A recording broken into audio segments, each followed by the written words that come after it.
So, you already have the divorce papers ready? Are you trying to scare me? You know I'm ready for this anytime. I told my husband, Jackson. He got up and went to his room. My name is Kamama, and I'm a 28-year-old office worker. I married Jackson a year ago. We met on a blind date and dated for a year and a half before he proposed. Even though I felt we might be getting married too soon, I accepted because I wanted to be married and have kids before turning 30. However, I later realized I should have been more careful. The first surprise came right after our wedding when Jackson suddenly decided to change his job. When I asked him why, he said he couldn't reach his full potential at his old job. He had already quit and would leave at the end of the month. Though he got a new job, his salary was lower than before. I didn't mind at first since I was also working, but then Jackson began asking me to quit my job. I would have been okay with quitting if he earned enough to support us both, but with his salary being lower, we couldn't manage on his income alone. We had rent, car payments, and other expenses to cover. Jackson promised his salary would increase soon, but we didn't know when. I told him I wouldn't quit until his income went up. He agreed but kept bringing it up. A year has passed, and his salary hasn't increased yet. He keeps asking, when are you going to quit? I'm tempted to joke and say now, but then tell him I'm kidding, because I can't afford to leave my job yet. If he wants me to quit so badly, he should focus on earning more.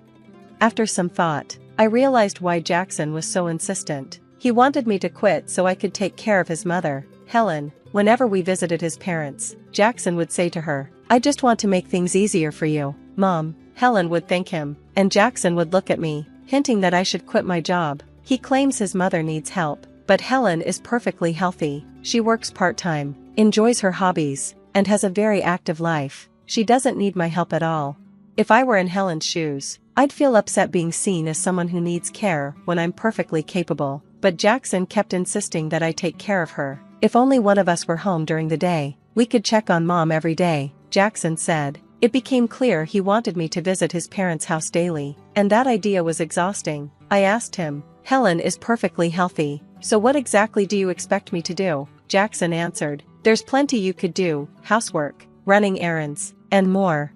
I pointed out that Helen works part-time and spends time with her friends, so she's not even home much. Jackson responded, even if she's not home, you could still do the housework, right? I was baffled. Was I supposed to be her maid? Jackson seemed overly concerned with impressing his parents. If he cared so much, why didn't he handle the household chores himself? I wasn't going to indulge his pride, so I kept working and avoided visiting his parents on my days off. However, I did visit them during holidays. When we went to his parents' house together, Jackson often assigned me tasks, cleaning, helping his mom, or running to the store, but I never did them. When he asked me to go to the store, I'd say, don't you know more about this area than I do? He would respond, it wouldn't make sense if I did it. It seemed like Jackson just wanted to control me and feel good about caring for his parents. Over time, I started to view him this way. One day, I boldly asked him, why don't you pitch in or quit your job to take care of your own mother? He looked uncomfortable and disgusted. That's not my job, he said. I'm giving you these tasks so my mom will think you're a considerate wife. You should appreciate how kind I am to you. In other words, Jackson wanted to dump all the hard work on me while showing off as a good son, but I'm not his servant, and I don't deserve to be treated poorly in front of my in-laws. If he kept making unreasonable demands, I knew I wouldn't stay silent. I'd stand up for myself. But even after discussing it with him, Jackson didn't change. He kept asking if I would quit my job and continued ordering me around when we visited his parents. I finally decided it was time to have a serious talk with him. Seriously, I think we need to talk about our future, I said. Jackson sounded annoyed as he replied, what are you even trying to say? I'm fed up. I'm tired of you always asking me when I'll quit my job and pushing me to take care of Helen. I explained. Why are you upset about that? You're my wife, and it's your duty to care for your husband's parents, Jackson replied. Don't you think that's a huge responsibility? Shouldn't you, as their actual child, be responsible for helping with housework and taking care of your own parents first? I asked. No way, it's the wife's duty. Don't you care about family? I'm really disappointed in you, Jackson said. Okay, then let me ask, how have you been taking care of my parents? If I asked you to care for them, would you do it? I questioned. Jackson looked at me blankly. What are you talking about? Why should a husband take care of his wife's parents? So, you're saying you won't take care of my parents now or ever? I pressed. Husband's parents and wife's parents are completely different, Jackson responded. What difference does that make? I don't get it, I said, frustrated. I didn't realize you were so clueless. It's like talking to my old boss, I continued. What are you saying? Jackson asked, confused. I'm saying the husband's parents should come first. You should also take care of your wife's parents, I clarified. What? So you only prioritize your own family? I'm disappointed in you. I won't visit your parents anymore, I stated. Huh, why would you do that? Enough is enough. I'm the one who wants you to stop this nonsense, I retorted. No way, how dare you talk back like that? My mom is right, Jackson shot back. Huh, your mom was talking about you. She said you're a badly behaved wife. That's why she gave me this, Jackson said, pulling out a piece of paper from his bag. It was divorce papers. What? You already had divorce papers ready? I was shocked. Jackson seemed proud. See? I scared you, didn't I? I'm ready for this anytime. Think about what you just said, Jackson declared smugly, before heading to his room. I couldn't believe how selfish Jackson was. The way he looked so proud with those divorce papers was clear. He was using them to control me and make me obey. And the fact that Helen was involved made me even more suspicious. It felt like Jackson was just following his mom's orders. I wasn't going to let him control me. Jackson had already completed the divorce papers and even had witnesses, including Helen and his friends. It meant I could sign and file them whenever I wanted. The next day, after Jackson left for work, I filled out the divorce papers and submitted them to the city office, just to be safe. I also filed a notice to prevent Jackson from submitting the marriage certificate without my consent. I called my parents and told them everything, knowing Jackson might try to file it on his own. My parents were shocked that I had already prepared the divorce papers but supported my decision. They were outraged by Jackson's behavior and offered to help me move out immediately. I took a leave from work, and while Jackson was away, my parents helped me move my things to their house. I decided to stay with them for a while, and for the first time in a long time, I felt truly comfortable and at peace. Looking back, Jackson never did his share of the housework. I was the one cooking dinner after long workdays and doing all the cleaning and laundry on my days off. On top of that, he expected me to care for his parents, which was too much. That night, Jackson called me, likely just getting home from work. Hello? Where are you? He asked. I'm at my parents' house, I replied. Why would you go there without my permission? And where's all your stuff? Don't tell me you're staying the night. I almost laughed. He didn't realize I had taken most of my belongings.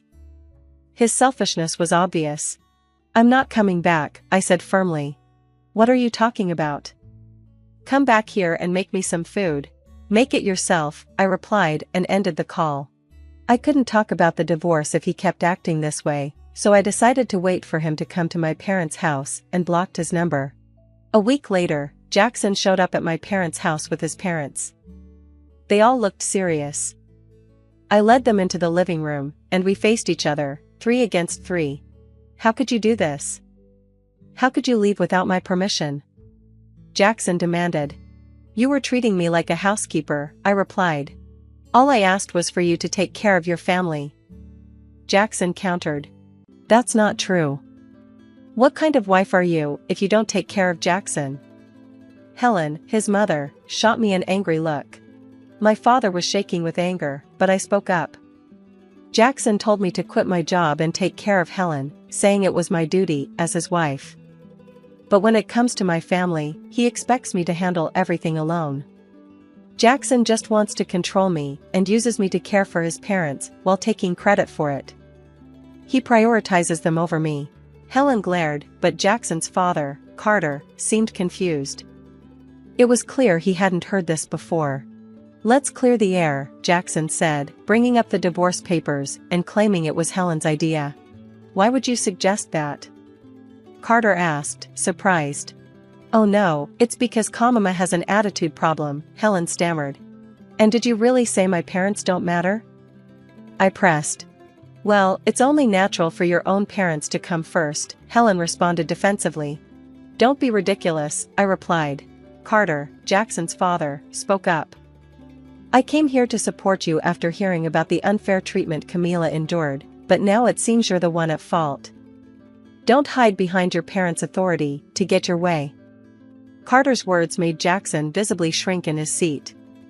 Carter then apologized to me and my parents. I'm truly sorry for the trouble caused by my foolish son. I will have a serious talk with him. You're not to blame, Carter, so please don't apologize, I replied. Thank you for your kind words, but there's something else I need to say, I continued, turning to Jackson, who looked nervous. The divorce papers you gave me, I've already filed them. We're no longer married. Jackson and Helen both turned pale. Why did you file them without my permission? Jackson asked, shocked. You told me I could file them whenever I wanted. Besides, you had already filled out your part and had Helen sign as a witness, I calmly explained. Jackson stammered, at a loss for words. Furious, Carter intervened. Jackson, you used divorce as a threat. He slapped Jackson across the face. Helen was visibly shaken. I deeply apologize that you had to witness this. You were right to divorce this fool. On behalf of Jackson, I'm truly sorry for ruining your marriage, Carter said, grabbing Jackson by the collar and demanding apologies from both Jackson and Helen before escorting them out. Later, I thanked Carter for his intervention. He made sure all of Jackson's assets and property were transferred to me without any issues. Despite my higher income and managing the household, it was a relief to secure everything from our marriage. I later learned that Carter had divorced Helen, clearly disgusted with her behavior. A colleague from Jackson's old job also shared some surprising news. Jackson wasn't performing well at work and often received harsh criticism from his boss. In defiance, Jackson resigned and changed jobs, which explained his lower salary. Instead of taking responsibility, he blamed others, just another reason I was glad to have left him. I've since rented a cozy apartment and enjoy living on my own. Work is going well, and I recently got a raise. Right now, I'm not interested in relationships and prefer focusing on my career. Jackson always cared more about appearances than actual abilities, keeping up a facade at home while failing professionally. Many men use divorce threats as a way to control their wives, thinking they have power, but they're wrong. I hope they realize their mistakes and find happiness on their own. Meanwhile, I'm grateful to have moved on from Jackson and look forward to meeting someone special in the future. My husband, Carl, and I met back in our college days. We were in the same faculty, so we often had classes together and knew of each other. However, we didn't actively engage in conversation, we were merely acquaintances. But one day, Carl started talking to me more often. At first, it was about wanting to copy notes or needing help with something from class, but gradually he began to bring up more personal topics, like what I did on weekends or what my hobbies were. As we continued to interact, we grew closer. Eventually, we became a couple. Spending more time together, I was happy to learn things about Carl. His hobbies, favorite foods and music genres, and even his favorite spots for a nap. Time passed, and we graduated from college. Carl and I each entered the companies where we had received job offers. We saw each other less until our work schedules settled down, which took about half a year. Once we could meet up more frequently, we started visiting tourist spots and spending time at home like we did in our college days. 3 years after graduation, Carl proposed, and we got married. Being a dual-income household, we decided to divide the household chores. Carl wasn't fond of cooking, so I took on all things related to meals, and he handled cleaning and laundry. Our relationship was great. I was so happy we could support each other in our lives, and I often thought how fortunate I was to have married such a wonderful man. At the same time, I hoped this life would continue forever. However, a few years later, our relationship took an unexpected turn. 3 years into our marriage, I was offered a department transfer. It would be busier, but with a higher salary and a chance for career advancement. When I told Carl, he was as happy for me as if it were his own news. That's great! I'm so happy for you. Really? Yes. It'll be busy, right? I can't cook, but leave the house stuff to me and focus on your work. Thank you. Carl seemed interested in my new department and threw a variety of questions my way, like, "What kind of work will you do there?" And, "What kind of people are in that department?" Not only did I appreciate Carl's understanding of my job, but I was also touched by his interest in it. A month later, I was working in my newly assigned department. There was a lot to learn on top of a hefty workload, and I was incredibly busy. It was busier than I had anticipated, and it was wearing me down mentally. However, a year after the department transfer, I had fully adapted to the new job and environment, regaining the leisurely lifestyle I once had. Work remained busy, but it was manageable once I got used to it. I started to take on business trips and became even more dedicated to my job. However, it's true that the time I could spend at home decreased, and I felt lonely. Perhaps sensing how I felt, Carl began to say more often, "Work hard, but don't overdo it." His words became a source of support for me. But 2 years after my department transfer, I noticed Carl acting suspiciously. By this time, I had to travel more frequently for work, leaving the house empty more often. I was filled with guilt towards Carl.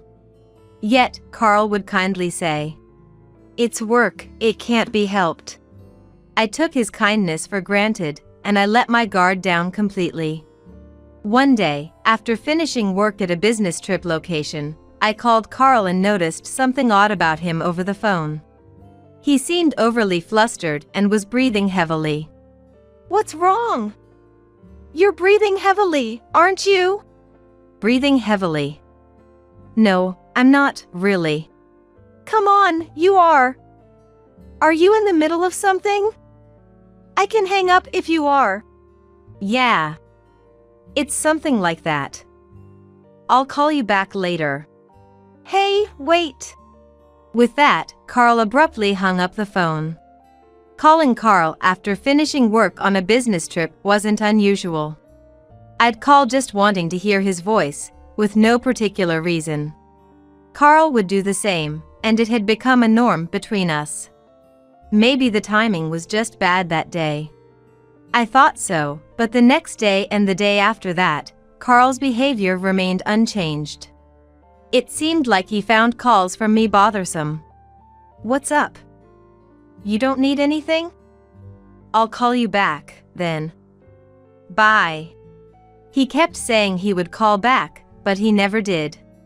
I also noticed that his replies to my texts were unusually slow, and the fact that he stopped initiating contact worried me.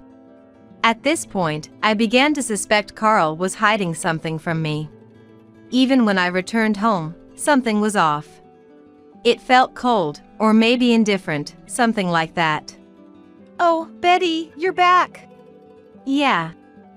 Finished earlier than I thought. Is that so? Being treated coldly in my own home made it difficult to relax and recover from work fatigue. Hey, have you been cold to me lately? Is something wrong? Eh? Really? I don't think so. I didn't like being treated this way every time I came back from a business trip. I bravely asked Carl about the reason for his cold behavior, but he just kept dodging the question, and I couldn't get the answer I was looking for. Really? You're not hiding anything? I'm not hiding anything. I see. Seeing Carl's bewildered look, I wondered if he hadn't even realized his behavior had changed. Regardless of the circumstances, my suspicions about Carl only grew. At this point, it was clear that Carl was hiding something, and as days passed, what he was hiding became increasingly apparent. Carl was having an affair. I noticed the position of the dishes had drastically changed when I tried to cook. Carl was supposed to eat out or get food from the grocery store while I was away on business, as he never cooked. "Hey, did you start cooking?" Why? Thinking maybe he had taken an interest in cooking, I asked him about it. However, Carl just showed confusion and didn't answer my question. "Just curious. I noticed the dishes were moved, so I thought maybe you cooked." Oh, I see. That's what this is about. Yeah, I figured too much eating out isn't good for my health. "Really? What did you cook?" Stew, I think. This conversation led me to suspect that Carl might be cheating. If it were merely a change of heart, it would be a different story, but Carl was never the type to cook. I had suggested cooking to him before, especially when I was away, to avoid eating out too much. But Carl always insisted. "There's no way I can do it. And it's fine if I only eat out." In fact, there were other things that concerned me besides the dish arrangement. Particularly, how unusually tidy the room was. Sure, Carl was in charge of cleaning, but even considering that, it felt too neat. Thinking that Carl might have brought his affair partner home made everything make sense. I wanted to confirm my suspicions about the affair quickly, so I started snooping around Carl's belongings. That said, I didn't immediately hire a detective or follow him myself. I thought the quickest and easiest way to find evidence of his affair was to look through Carl's smartphone. If I couldn't find anything conclusive, then so be it. I managed to unlock Carl's smartphone using his fingerprint while he was asleep. Bringing Carl's smartphone into my room, I looked for any suspicious women. Surprisingly, I quickly found a woman who appeared to be his affair partner, but then I was hit by a wave of confusion. Because the woman was someone I knew. Her name was Essie. Essie was a college classmate of mine, someone I occasionally talked to. It seemed she and Carl were in the same club, and I remembered seeing her often in the club photos Carl showed me. Looking through the exchanges between Essie and Carl, it became clear their relationship started about a year ago at a club gathering. They had been communicating daily since that day and started dating a month after the gathering ended. It seemed Essie was also married, and initially, she and Carl had their secret meetings in hotels, but then Carl started bringing her to our house. From then on, our home became the go-to place for their rendezvous whenever I was away. I managed to steady my trembling hands enough to take photos of their entire conversation and transferred them to my computer. Then, I carefully placed Carl's smartphone back where I found it. Though I was glad to have confirmed the affair, knowing the other person was an acquaintance dealt its own blow. However, that feeling gradually turned into anger. Deciding on divorce the moment the affair was confirmed felt too easy and unsatisfying, almost like letting them off the hook. Determined to make Carl and Essie pay, I immediately started plotting. After becoming sure of Carl's affair, I became more observant of things like the position of dishes and cleaning supplies. I also started paying attention to the amount of my cosmetics and shampoo being used. Seeing my seldom used toner depleted, I knew Essie had been using it without permission, which made my anger boil. When I noticed a significant amount of my expensive serum was gone, I couldn't help but let out a huge sigh of frustration. "Hey, you started doing skincare? That's surprisingly unlike you." Skincare? Why? Was something used? "No, just. Your skin seemed in good condition recently." Oh. I see. Talking to Carl about it was entertaining, even knowing he might realize I was onto him. His panicked expression was amusing, almost blatantly saying he was hiding something. Maybe I was toying with Carl to keep some sense of control. Carl never tried to erase any trace of Essie, though a little caution could have spared him. Instead, I felt Essie's presence more strongly. leaving signs of cooking or finding hairs that belonged to neither Carl nor me in the bathroom made me doubt their effort to hide the affair. I documented all potential evidence in photos and saved them on my computer. Carl often didn't answer my calls when I was on business trips, and his replies to my texts were unusually slow. I got into the habit of assuming he was with Essie at home during those times, feeling miserable each time. After a year of living this way, I finally had everything ready and decided to execute my long-planned revenge. Next week, I have to go on a business trip for a couple of days again. Sorry to leave you alone. Oh, is that so? Do your best. Don't worry about me. When I mentioned the business trip, Carl seemed slightly happier. Maybe because he and Essie always met when I was away. In other words, they made sure not to meet any other time. That's why Carl was probably looking forward to my business trips more than anyone else. Are you sure? Won't you get lonely? What are you talking about? Hey, shouldn't you be preparing for your trip? Though I had no feelings left for Carl, I couldn't help but think he should at least pretend to be sad about it.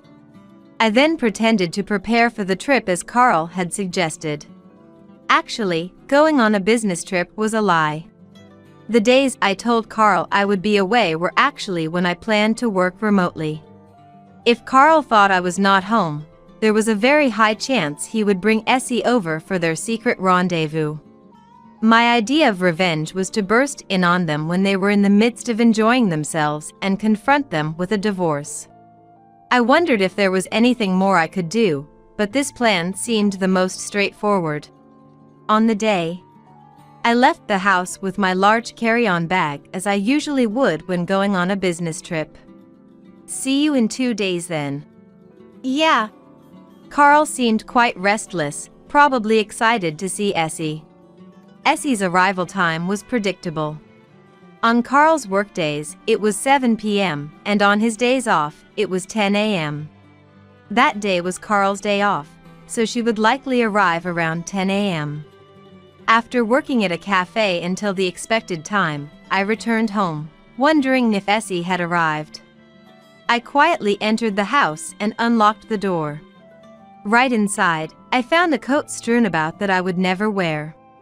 I immediately knew it was Essie's and was secretly pleased my suspicion was correct. Then, I stealthily returned to my room and continued my remote work. This is amazing. I'm so glad Betty has so many business trips. Yeah.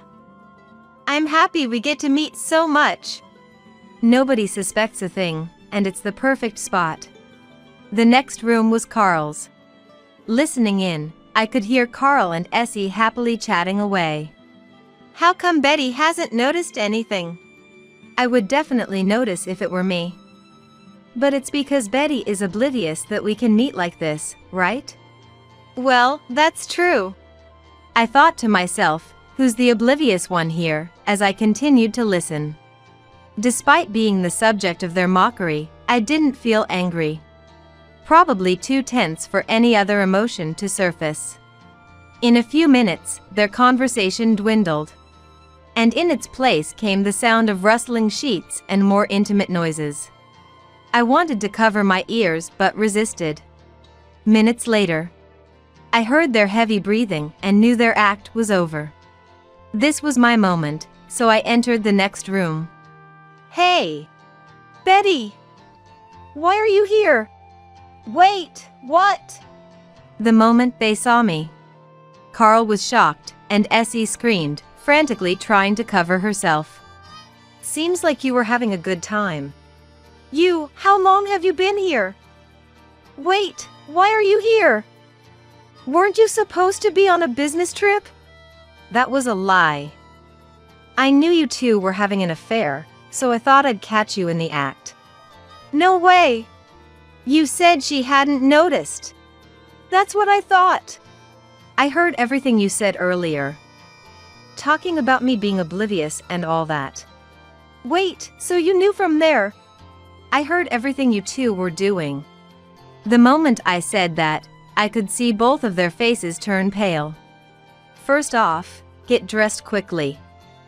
Another guest is coming, and we'll discuss the details then. A guest? Who do you think? It seemed Essie knew. But she probably didn't want to believe her guess and asked me anyway. You know, don't you?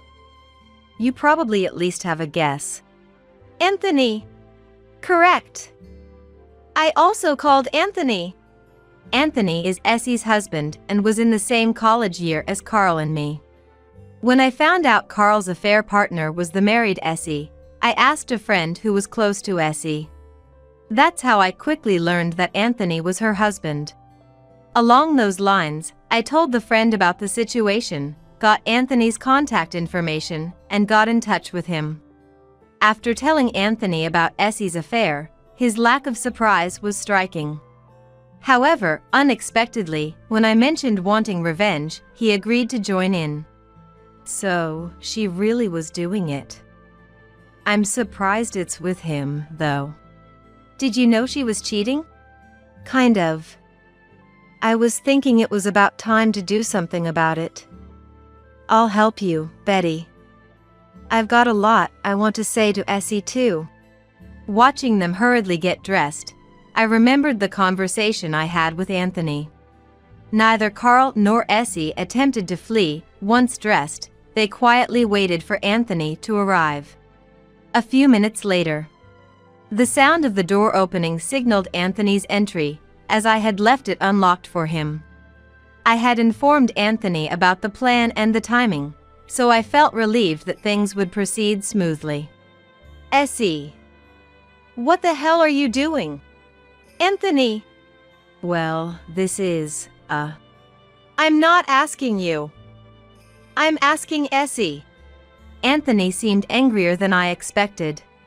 With visible anger, he pressed Essie for answers. Overwhelmed by his intensity, Essie couldn't speak, but Anthony kept on pressing. I've been having an affair. Since when? Over a year ago. It started with that club gathering, didn't it? Yeah. Essie looked at Anthony as if wondering how he knew all this. You're too obvious. Coming home wearing men's perfume, suddenly changing your taste in clothes. Did you think I wouldn't notice? I'm really underestimated here. Please. What do you mean, please? It's over. If you like that guy so much, why don't you marry him? Hey, why does it sound like I'm getting divorced too? Betty hasn't said anything. To think they believed divorce could still be avoided under these circumstances was astonishing. Well, I was actually thinking I do want a divorce. If I didn't want to, why would I go through all this trouble? You're kidding, right? As if I'd lie about this. I'm divorcing you. And I'll be taking alimony from the divorce court. From Essie, too, of course. Me too. I'll also be claiming compensation from both of you through the divorce court. Faced with divorce, the two continued to resist. It seemed less that they were opposed to divorce and more that they didn't want to pay the compensation a court might order. Please, let's start over. It's definitely better that way. Don't you think so, Essie? I do think so. I want to start over. Please. Their refusal didn't change anything. I pulled out my smartphone and showed them some of the evidence. Why do you have that? Why do you think? Just so you know, I have a lot more evidence. You can refuse all you want, but it won't change the facts, and it won't change my mind or Anthony's. When I threatened to show more evidence, Essie cried out. Look, maybe we did something wrong, but do you really have to do this? Keeping evidence on your smartphone, it's creepy. What you two did is far creepier. Exactly. Fine. We'll divorce. Hey, why don't we live together? We'll definitely be happier. Think about it. They trapped us, you know. Can you really live with someone like that? Hearing Essie's words, Carl seemed to make up his mind. Yeah, you're right. Fine, if you want a divorce, I'll give you one. Really? Then sign the divorce papers, please. Give it here. Right, living with someone you can't trust. That's right. So creepy. While complaining, Carl and Essie both signed their respective divorce papers. Here, happy now? I've signed too. Finally, we can go our separate ways. Thank you. Just so you know, I'll be claiming compensation through the divorce court, so don't run away. Of course. Anyway, I'm glad. Now you can't waste all my money. What are you talking about? You hardly make any money. Oh, did I not tell you? I've been offered a promotion. My salary's going up. If it were you, you'd just blow it all away, so it's good we're divorcing before that happens. Wait, what? Essie seemed unaware of Anthony's impending promotion. Following that, I also informed Carl of my situation. Actually, I've been offered a promotion too. It's good I worked hard while you were messing around. You too? Yes. And my salary is going to increase quite a bit. But it's none of your concern anymore. Hearing about our promotions, Carl and Essie's previously defiant attitude began to crumble. Maybe we can cancel the divorce? I can change. Please? Me too. I'll do more around the house and stop wasting money. Please, can't we? At this point, it was clear they were only interested in the money. Who do you think is going to redo this? You really have a convenient way of thinking. I'm really glad I divorced you. It's all about the money for you, isn't it? If you want to spend so much money, earn it yourself by working. Got it? Come on, give me another chance. Please. In the end, they kept refusing, but our minds were made up. After submitting the divorce papers, the divorce was finalized. During the negotiations for the compensation owed due to the divorce, it turned out they really didn't have much money. But that was irrelevant to me. I made sure to claim a fair amount. I've moved to a new house and am enjoying a comfortable life on my own. A friend who gave me Anthony's contact told me that Carl and Essie ended up splitting. They also said they saw a haggard Carl at the grocery store. So far, there have been no sightings of Essie. Being divorced from Carl has allowed me to focus more on my work, making every day enjoyable. Indeed, cheating is wrong.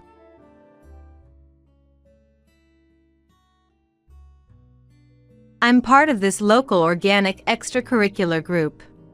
It's not like we're hardcore about only choosing organic or believing macrobiotic is the ultimate truth.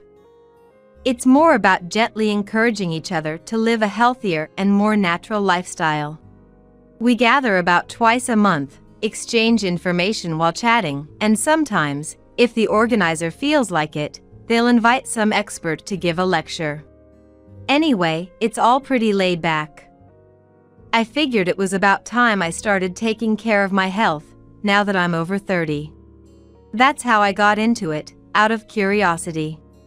Because the group wasn't too serious, I was able to join with a try-it-out attitude.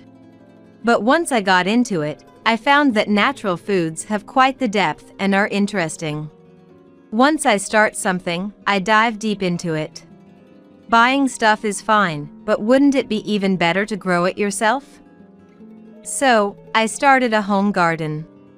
A kind person from the group shared some seeds and good soil with me, and I've been growing them without any pesticides or fertilizers. It's tough, but vegetables grown fully in nature are just so delicious. Since joining the group, Keely has been enjoying this surprisingly fun natural food lifestyle. As I got more familiar with the people around me, I began to notice something. It seems there's a faker among us in the group. I've been living this natural food lifestyle for about 2 years now. I've made friends of my age in the group. Me, Stacy, Madeline, and Antonia. After we got close, we started having lunch together besides our activity days. But then, I noticed something. Among our group of friends, there's a pseudo-natural person. So, here's a quiz for you all of a sudden. Who is the faker? A conversation one day. I recommend that shop. They sell organic vegetables, various condiments, and even sweets, and they're all really delicious. Oh? Can you buy me something from there next time? I'd like to try it too. I heard about it from Stacy and tried it too. That organic sauce is really great. It made my cooking so much better. Ah, I saw your blog. As always, Antonia, you're good at cooking. Could you make some for me next time? I'd love to try. Well, what do you think? You might have guessed it. The answer is Madeline. She's always asking for things, ending her sentences with, "Can you bring me some?" Quite often. Her introduction when she joined was, "I aim to live broadly but not deeply. I want to try a wide range of things." But she's too shallow, never trying anything herself. Especially since I grow vegetables at home, I seem to have become her favorite target. Initially, when we gathered, giving her a box of vegetables once a month was enough to satisfy her. So it wasn't too much of a nuisance. Though I was still not happy about it. But Madeline got a taste for it. Lately, there's been a weekly call for veggies. I could ignore the calls, but since we live close, she insists on coming to collect them the same day. I can't just ignore her when she shows up at my house. And since Madeline faithfully practices her broad but not deep approach, leading the group within our extracurricular activities, she knows a lot of people. If I refused, it was almost certain that she'd spread rumors like, "That person is so stingy, won't even share a few vegetables." Afraid of ruining my good standing in the fun group, I ended up giving her the vegetables as she asked. But Madeline's demands knew no bounds. Eventually, she started showing up every 3 days, taking home a large haul of vegetables. Given it's a home garden, there's only so much we can harvest. At this rate, we'd run out of vegetables for ourselves. Unable to bear it any longer, Healy sought advice from Stacy and Antonia. "If we leave her be, she'll just get worse. We need to stand up to her now." Exactly. If she starts spreading rumors among the others in the group, we'll explain the situation to them. Encouraged by their words, I confronted Madeline at the next group meeting, with the two of them by my side. "Madeline, please stop. It's problematic when you take the vegetables I've carefully grown as you please. I can't give you any more vegetables." As expected, Madeline threatened. "Keely, I never knew you were so stingy." "That's terrible. I'm disappointed. I'll have to make sure everyone in the group knows about this." Are you okay with that, Keely? However, "Do what you like. But we stand with Keely. We'll tell everyone exactly what you've done, how many vegetables you've taken from Keely. That includes how you never paid me back for the groceries I bought for you, despite how many times I've asked. And I won't forget to mention how you insulted the dish I made for you, after you asked for it." Stacy and Antonia countered, leaving her speechless. In fact, Keely wasn't the only victim of Madeline's behavior. Stacy and Antonia were also troubled by Madeline's actions. Stacy, knowledgeable about shops, was often asked to make purchases with the promise of being paid back. Next time. A promise never kept. Antonia, a skilled cook, had made dishes Madeline wanted to try, only to be told, "What's this? It tastes awful. How can you eat something like this?" And she received harsh comments on her blog too. Madeline, now subdued, began to cry. "Keely, I'm sorry. Your vegetables are just so delicious. I couldn't help myself. How can I continue to receive vegetables from you?" she asked, and honestly, being told my vegetables were delicious wasn't the worst feeling. And seeing her so sad, I couldn't help but feel a bit sorry for her. "So, I can't give them away for free, but if you pay for them, I'll be happy to share the vegetables," I decided. Hearing this, Madeline brightened up and with a big smile said, "Thank you." And she is happy about it. Keely thought, well, if she's learned her lesson and it means my friends get to enjoy tasty vegetables, then it's all good. But Madeline had more tricks up her sleeve. One day, coming back from work and checking the garden, I was shocked. All the vegetables ready for harvest were gone. Staring dumbfounded at my garden, a neighbor approached me. We often exchanged items and were close acquaintances in the neighborhood. "I saw a woman with a pink jacket and short hair harvesting. Look, this person." Apparently thinking it might be a thief, they took a photo with their smartphone. Privacy concerns aside. What an amazing lady. Well, as you might guess, the person in the photo was unmistakably Madeline. I couldn't believe she'd stooped to stealing. What were those tears about? Furious, Keely immediately called Madeline. "Madeline, after all that talk, you resort to theft when you can't get them for free? Give back the vegetables right now." I yelled into the phone, overwhelmed by anger, but Madeline responded calmly. "I just happened to pass by and decided to take some vegetables on the way. You said it's fine as long as I pay, right? I've put the money for the vegetables in your mailbox." Feeling guilty for lashing out if she had indeed left the money, I ended the call to check the mailbox. Inside was a souvenir-like box with money written in large letters on it. Curious, I opened it. I couldn't help but scream. Inside was a mass of donuts, so moldy they seemed like moss-covered rocks. I immediately called Madeline again.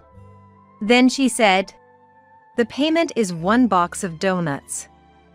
It was a gift, but it's worth about $30, so it's more than enough for the vegetables, isn't it?"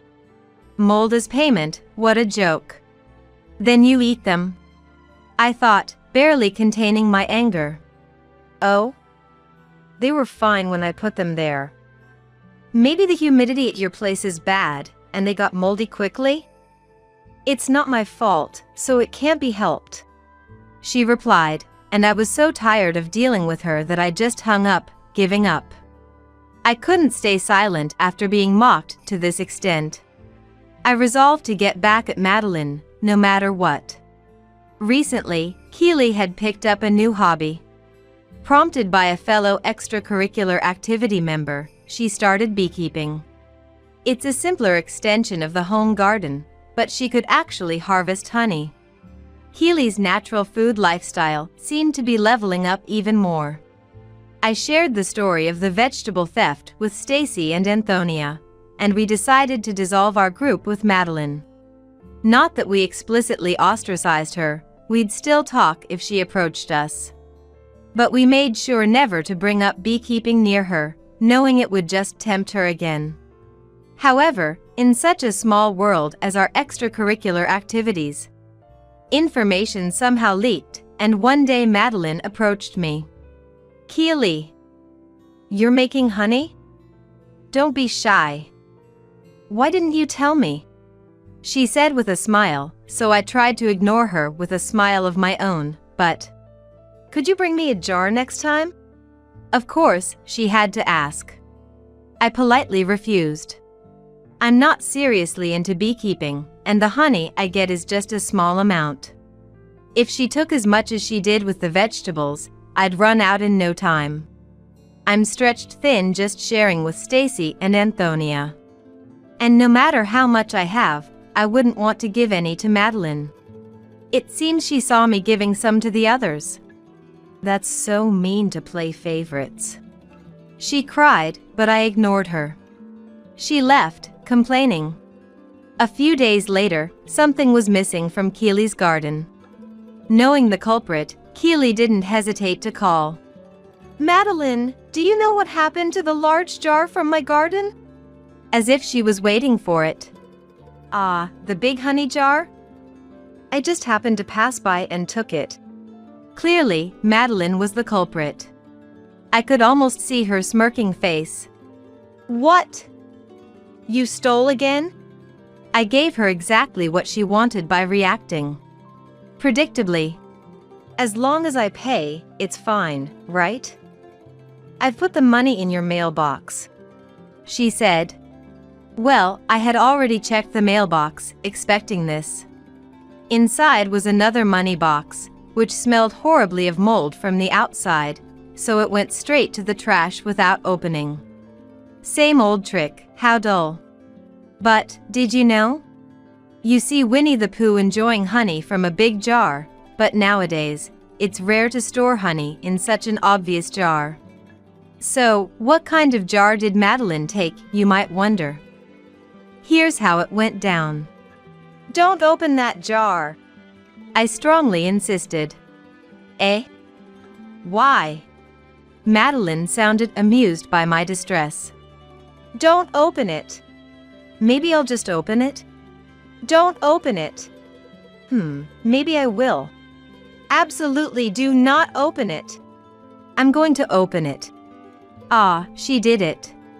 The scream I heard over the phone was far beyond any cry I could muster. Well, to be clear, this jar was a trap. I figured Madeline would definitely come for the honey. And if she found something resembling it, she'd surely take it. That's why I set it up. I bought a cheap jar from the store, painted it with colors using Winnie the Pooh as a model, and even varnished the rim to give it that honey-dripped look. It's been years since I last did a craft project like this. By the way, instead of honey, I wrote funny on the jar. I wonder if she noticed. But, no matter how much it looked the part, Madeline would surely find it odd if the jar was empty inside. So, I made sure to fill it up with plenty. Of course, it wasn't honey. It would be a waste to use the honey I meticulously made just to trap Madeline. So, what did Keely fill it with? Well, since I was giving Madeline the jar to take home, I might as well return something she deserved. What did I put inside, you ask? Out of the surprise jar, not a jack-in-the-box, a mysterious green object appeared. Not just a moss-covered stone, but a donut covered in mold. The honey jar was stuffed full of moldy donuts. Just imagining it is terrifying. Further horrors awaited Madeline. Even if rotten, the donuts were still sweet. With such things in the garden, they wouldn't just sit by silently. What is this, a joke? Madeline was furiously loud for a while before suddenly going quiet.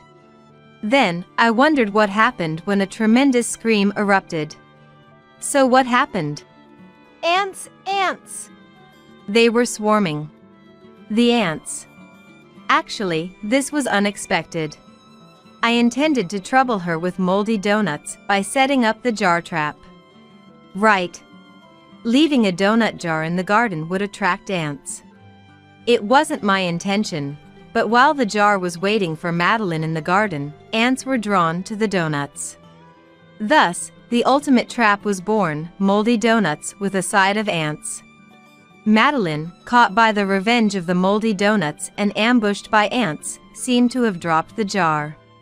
Out from the broken jar came many ants. And rolling moldy donuts. A scream like that of a cat getting its tail stepped on echoed, and then silence, so I just hung up.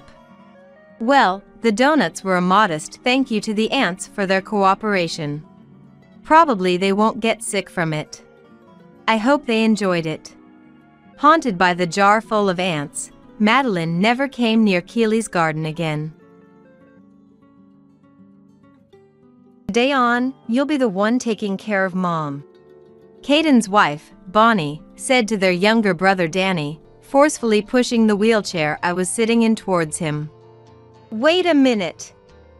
I can't just suddenly take on that responsibility. Give me a little more time. Before Danny could finish, Caden and Bonnie got into their car and drove away. It all happened in the blink of an eye. Caden had always been somewhat indifferent. But to think that he would abandon his own mother, me. Danny's wife, Cindy, poked her head out from the room on the left side of the entrance, laughing. Caden and Bonnie really don't get it, do they?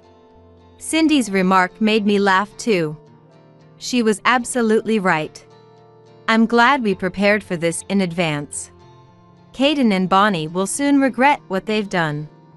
I never imagined I'd end up in a wheelchair. A few years ago, I, Agnes, had an accident on my way home from work and lost the ability to move my lower body. Since then, I've had to live life in a wheelchair. Being forced into this new lifestyle at nearly 60 was challenging at first. I was already divorced from my gambling addict husband, and both of my children had married and moved out. I didn't always have someone to rely on, which only added to my despair. During this time, my younger son Danny and his wife Cindy were there for me. Mom, are you okay? If there's anything we can do, just let us know. They would come over during breaks from their work, Danny and Cindy would say, taking care of the house. Danny, who had just started his own business and was incredibly busy, was nevertheless dedicated in looking after me. When Danny and Cindy couldn't come, they arranged for a home caregiver to ensure I was never in need. Helping a family in trouble is just what you do. That's right, Agnes. Especially in times like these, we need to help each other. We're family, after all. Whenever I felt guilty, Danny and Cindy would always respond that way. I always knew Danny was a kind soul, but his kindness became even more apparent in this situation. In contrast, there was my older son, Caden. If you're okay, then I don't need to come, right? I'm pretty busy now.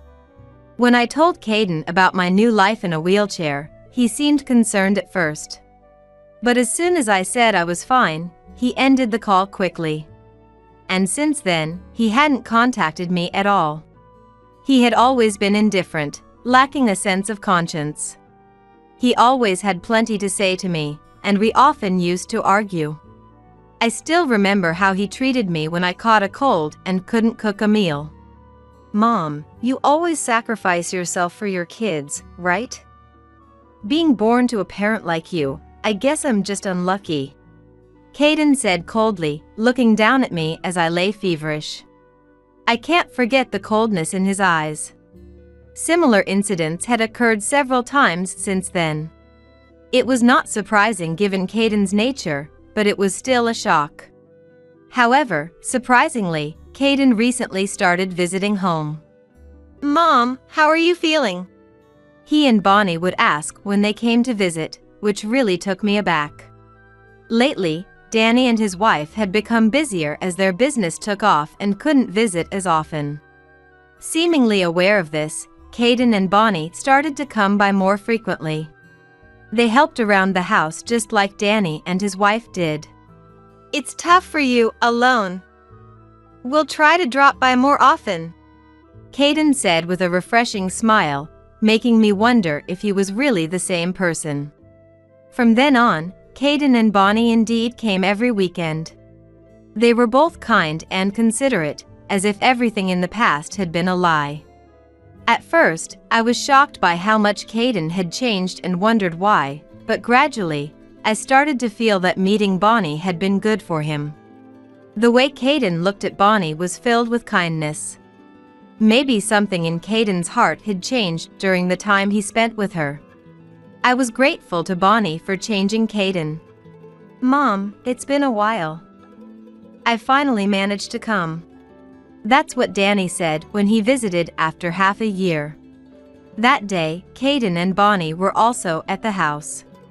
Although I was delighted to have the family together, the expressions on Caden and Bonnie's faces were stern. You hardly cared about Mom until now, yet you show up like this. Caden snapped as soon as he saw Danny. I wanted to come, but I've been busy with work. I'm sorry. Are you saying we're just sitting around? Even though we're busy, we make time to come here. How can you say something like that? Danny looked downcast and muttered, I'm sorry. Danny and Cindy were really supportive after the accident. My gratitude doesn't change just because they couldn't come for a while. Moreover, I question whether Caden, who didn't visit at the time of the accident, has the right to blame Danny. Caden's rant didn't stop even as Danny apologized. If you were worried about Mom, you'd make time to come, no matter how busy. Showing up now. You're not here for the insurance money, are you? Enough! I shouted. I couldn't bear Caden's baseless accusations. My outburst silenced Caden. But of course, the atmosphere turned sour. Danny and his wife helped with the household chores as usual, but they seemed uncomfortable throughout. It must have been very awkward for them. Despite coming all the way here, Danny and his family left in a hurry. The long-awaited reunion ended in disappointment. I can't believe they came all this way just to leave, I muttered, causing Caden to look angry.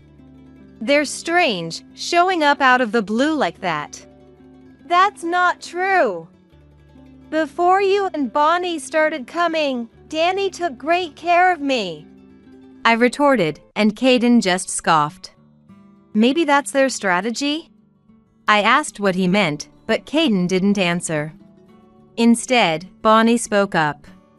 Caden is just worried. Even if it's not about the insurance, it's strange that Danny and Cindy would suddenly start coming around.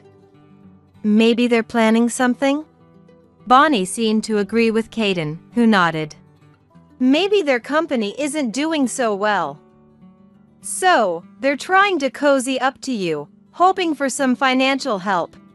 Stop it! I couldn't bear to listen any longer.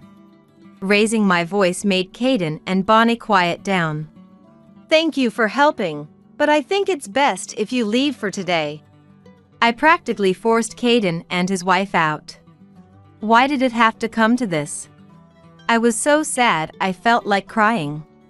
A few days later, I received a phone call. It was Cindy.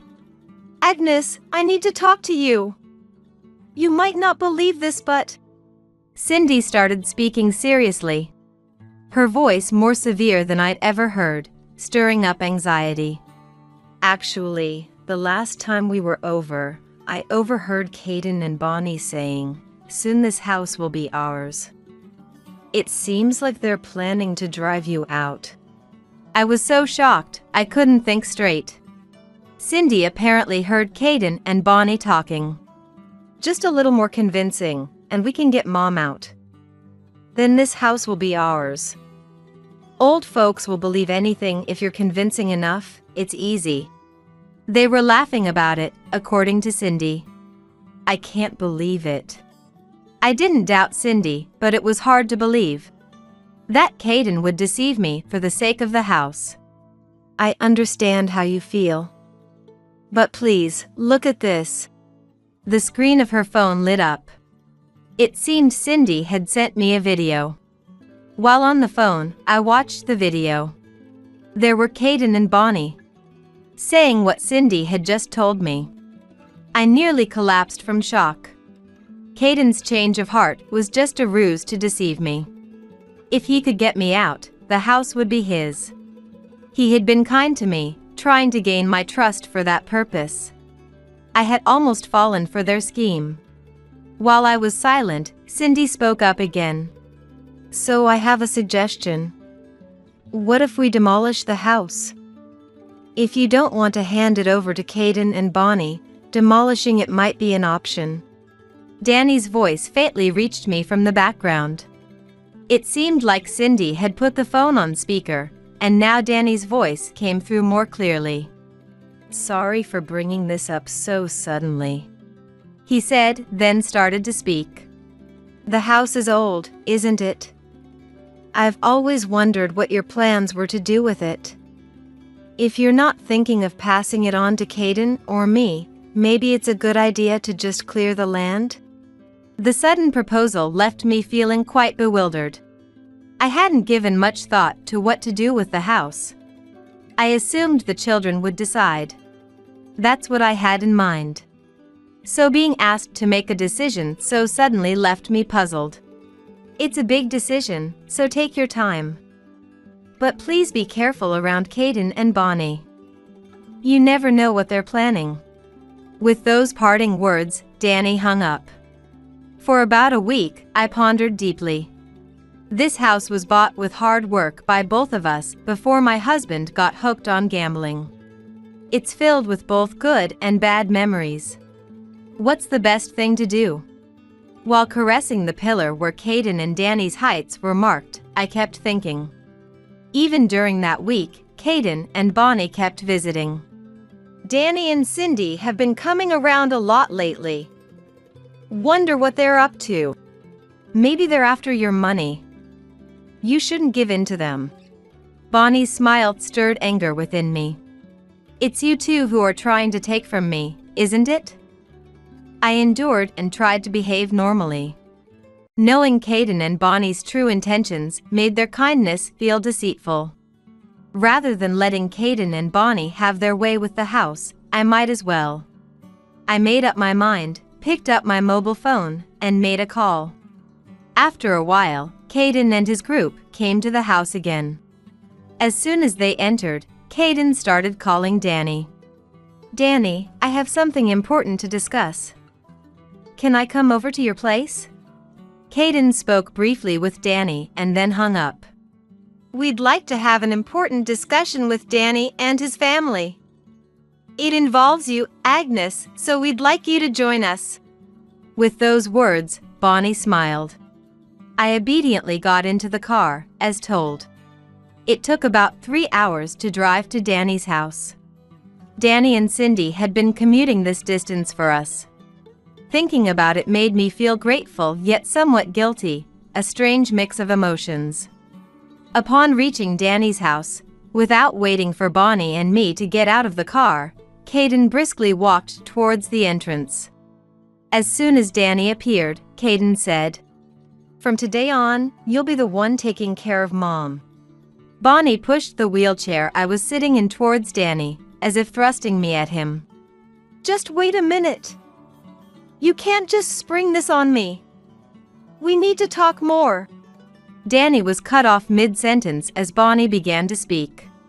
This is assisted living, isn't it? It was so difficult to get here with the house being near the mountains. We've done our part in taking care of Agnes. Now it's your turn. With a dismissive smile, Bonnie said this, and then she and Caden got into their car and left.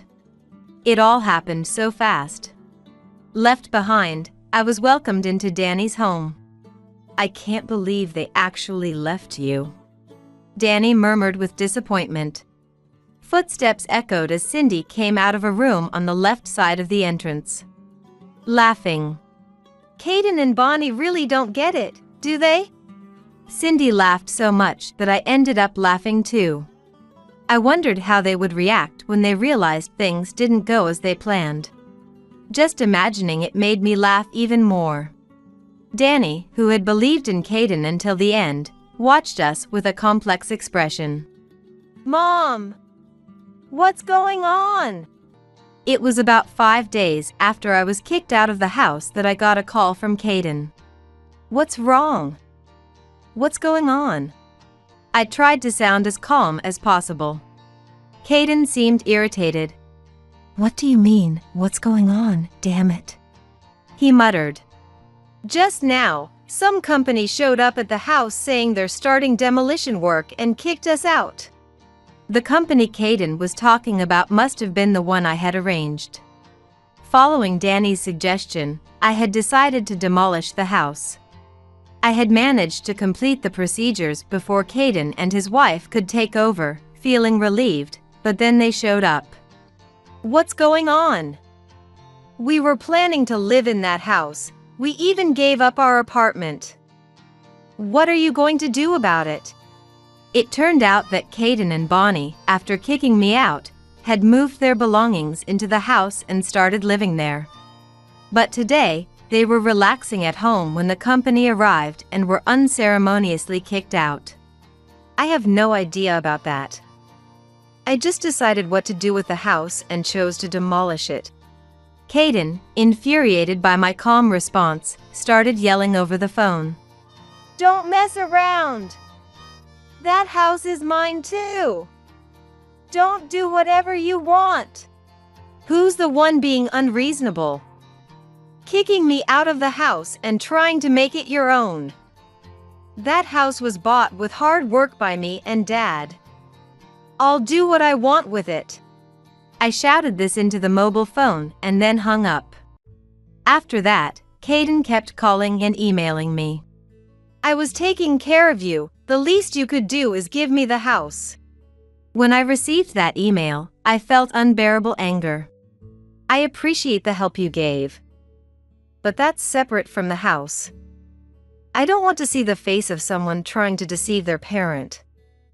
I don't want to see your wife's face either. Goodbye. That was my reply.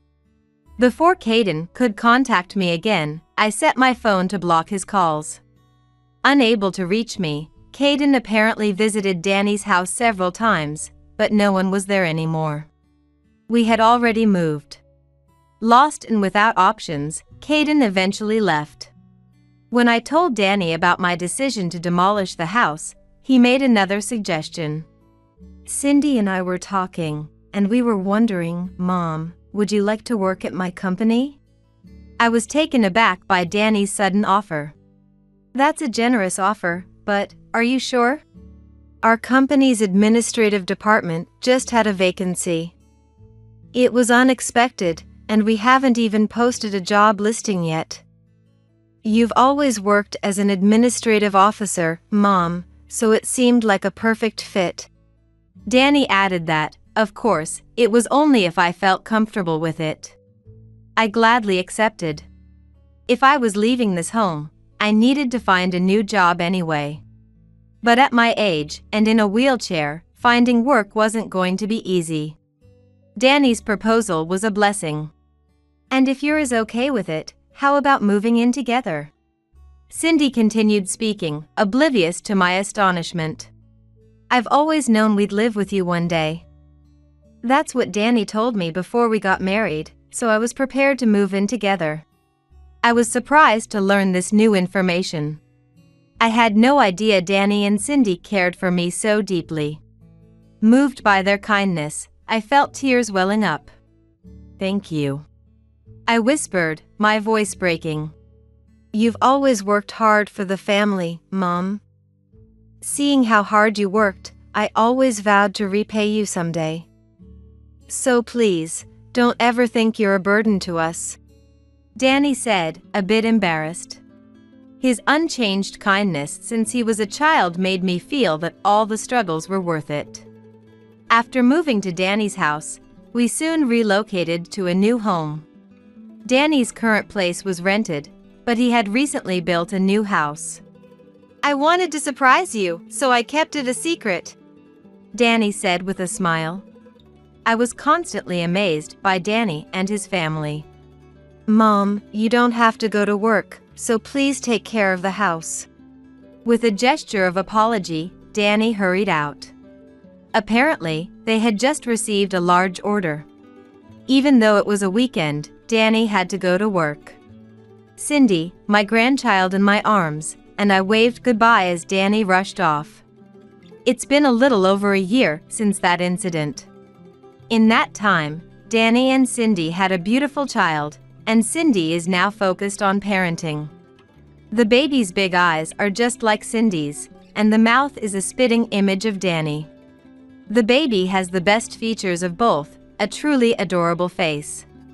Raising a child now is different from when I did it. Everything is more convenient, and with 3 adults around, it's easier to give the child undivided attention, creating a loving and peaceful home. I look forward to watching my grandchild grow, and I'm enjoying my current job. I can't afford to tire out yet. Holding my grandchild, that's what I thought to myself. Being late because you were helping a pregnant woman on the side of the road is such a cliché excuse. Are you kidding me? On the day of my son's wedding, I made a terrible mistake. In my desperation to get a pregnant woman in labor into my car and to the hospital, I completely forgot about my son's wedding. Stella, who was supposed to become my son's wife, was furious, breathing heavily in a way I'd never seen before, her facial muscles trembling with anger. This was entirely my fault. I need to apologize sincerely. Relatives are walking towards the reception venue. The sound of stones hitting the ground echoes in my ears. Stella looks at my dress, pointing at various spots with a puzzled expression. It's because when I helped the pregnant woman, her water broke and stained my dress. Unbelievable. How can you show up looking so dirty? And the smell. Are you happy ruining my wedding? I'm so sorry, Stella. I'll get changed right away and try to make it to the reception in time. I don't care if it's true or not, but putting others first like this is unacceptable. You're a failure as a parent. Please leave immediately without showing your face to Joseph. Stella, in her dress, removed a hair ornament she was wearing and threw it at me. The hair ornament must have been light and landed at my feet. If it were me, I'd come here no matter if someone had collapsed in the middle of the road or if there was a car accident. Today is that important of a day. Her anger didn't subside, and she grabbed stones from the ground and threw them at my face with all her might. Ouch, Stella, stop! I shield my face and get into my car. After hitting the car's windshield hard. Go home! Stella yelled. I gripped the steering wheel. It seems I won't be able to attend my son's wedding, and my relationship with Stella is completely broken. But, if my son Joseph can be happy, then this is for the best. It's all my fault today. I should just go home. Just as I was thinking this, there was a small knock on the passenger side window. It was a very unexpected person. My name is Scarlett. I lost my husband in a traffic accident when I was young and raised my son Joseph on my own. After graduating from college, Joseph got a job at a major electronics manufacturer. Finally, standing on his own 2 feet, he is now dating a woman he met at a party. The fact that my son became independent made me let my guard down, and the pain in my body I had been ignoring until now has started to stand out recently. I quit my job as a nurse, which I had been doing for a long time, and am unemployed now. I'm living modestly, dipping into my savings. It's regrettable that I have to rely somewhat on Joseph's income. In my mind, my son is still the boy who would call out, "Mom!" and happily bring me snacks from the candy corner. My cute son of those times and the Joseph now with his stubble are the same person, right? I think to myself. Joseph, after work at night, always wears the same gray sweatpants and drinks while watching TV. But on weekends, he takes a shower in the morning, shaves his beard meticulously, and takes care of his eyebrows. He spends over 30 minutes in front of the mirror, then goes straight back to his room. After changing into a neat appearance, he comes out satisfied, takes out coffee from the fridge, and pours it into a cup. Going out today? A date? It's not really a date. I'm thinking of taking a walk along the river with her. After drinking the coffee heartily enough that I can hear it going down his throat, he brushes his teeth and then hurries off to meet his girlfriend. I take the newspaper out of the mailbox, pull out today's flyers, and put on my glasses. Now, which supermarket has the best deals today? Ever since I got married, it has been my daily routine to check the flyers like this every morning. Meat from this supermarket, vegetables from that one. After marking some flyers with a red pen, I suddenly tilt my head. Dressing up just for a walk.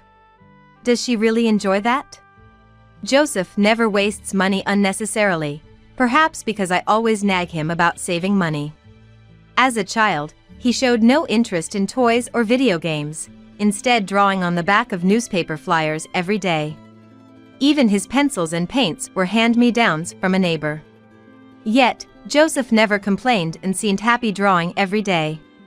That day, I was cleaning from the morning, and by mid-afternoon, the doorbell rang. Who could it be? I wondered, opening the door to find Joseph standing there. What is it? Why did you ring the doorbell? Mom. There's someone I want you to meet. With a slightly embarrassed expression, Joseph introduced a young woman wearing a white dress standing behind him. Her slender, delicate arms suited the white dress perfectly. Despite it being the middle of winter, the woman, dressed in just a thin dress and a lace shawl, looked as beautiful as a fairy. Hello. My name is Stella. I'm dating Joseph. It's nice to meet you. The woman who introduced herself as Stella greeted me with a clear voice and a lovely smile. Joseph then said to Stella, "Please, come in," and led her to the living room. As I was looking for some snacks to serve them, Joseph came into the kitchen, so I playfully tapped his head. If you were going to bring someone, you should have told me. I'm completely unprepared when you just show up like this. Eh? Oh, sorry. Stella didn't want to tell you about coming over because she wanted to see our home as it is. As it is, huh? I'm relieved I cleaned up in the morning. As we talked a bit, Joseph, with a serious look, told me he was considering marrying Stella. Joseph is over 30 now, and I had been bracing myself for a day like this to come. Still, the thought that the days of just mom and son might be coming to an end. It makes my heart ache a bit. Suddenly, Joseph's mobile phone rang, and he excused himself saying, "Sorry.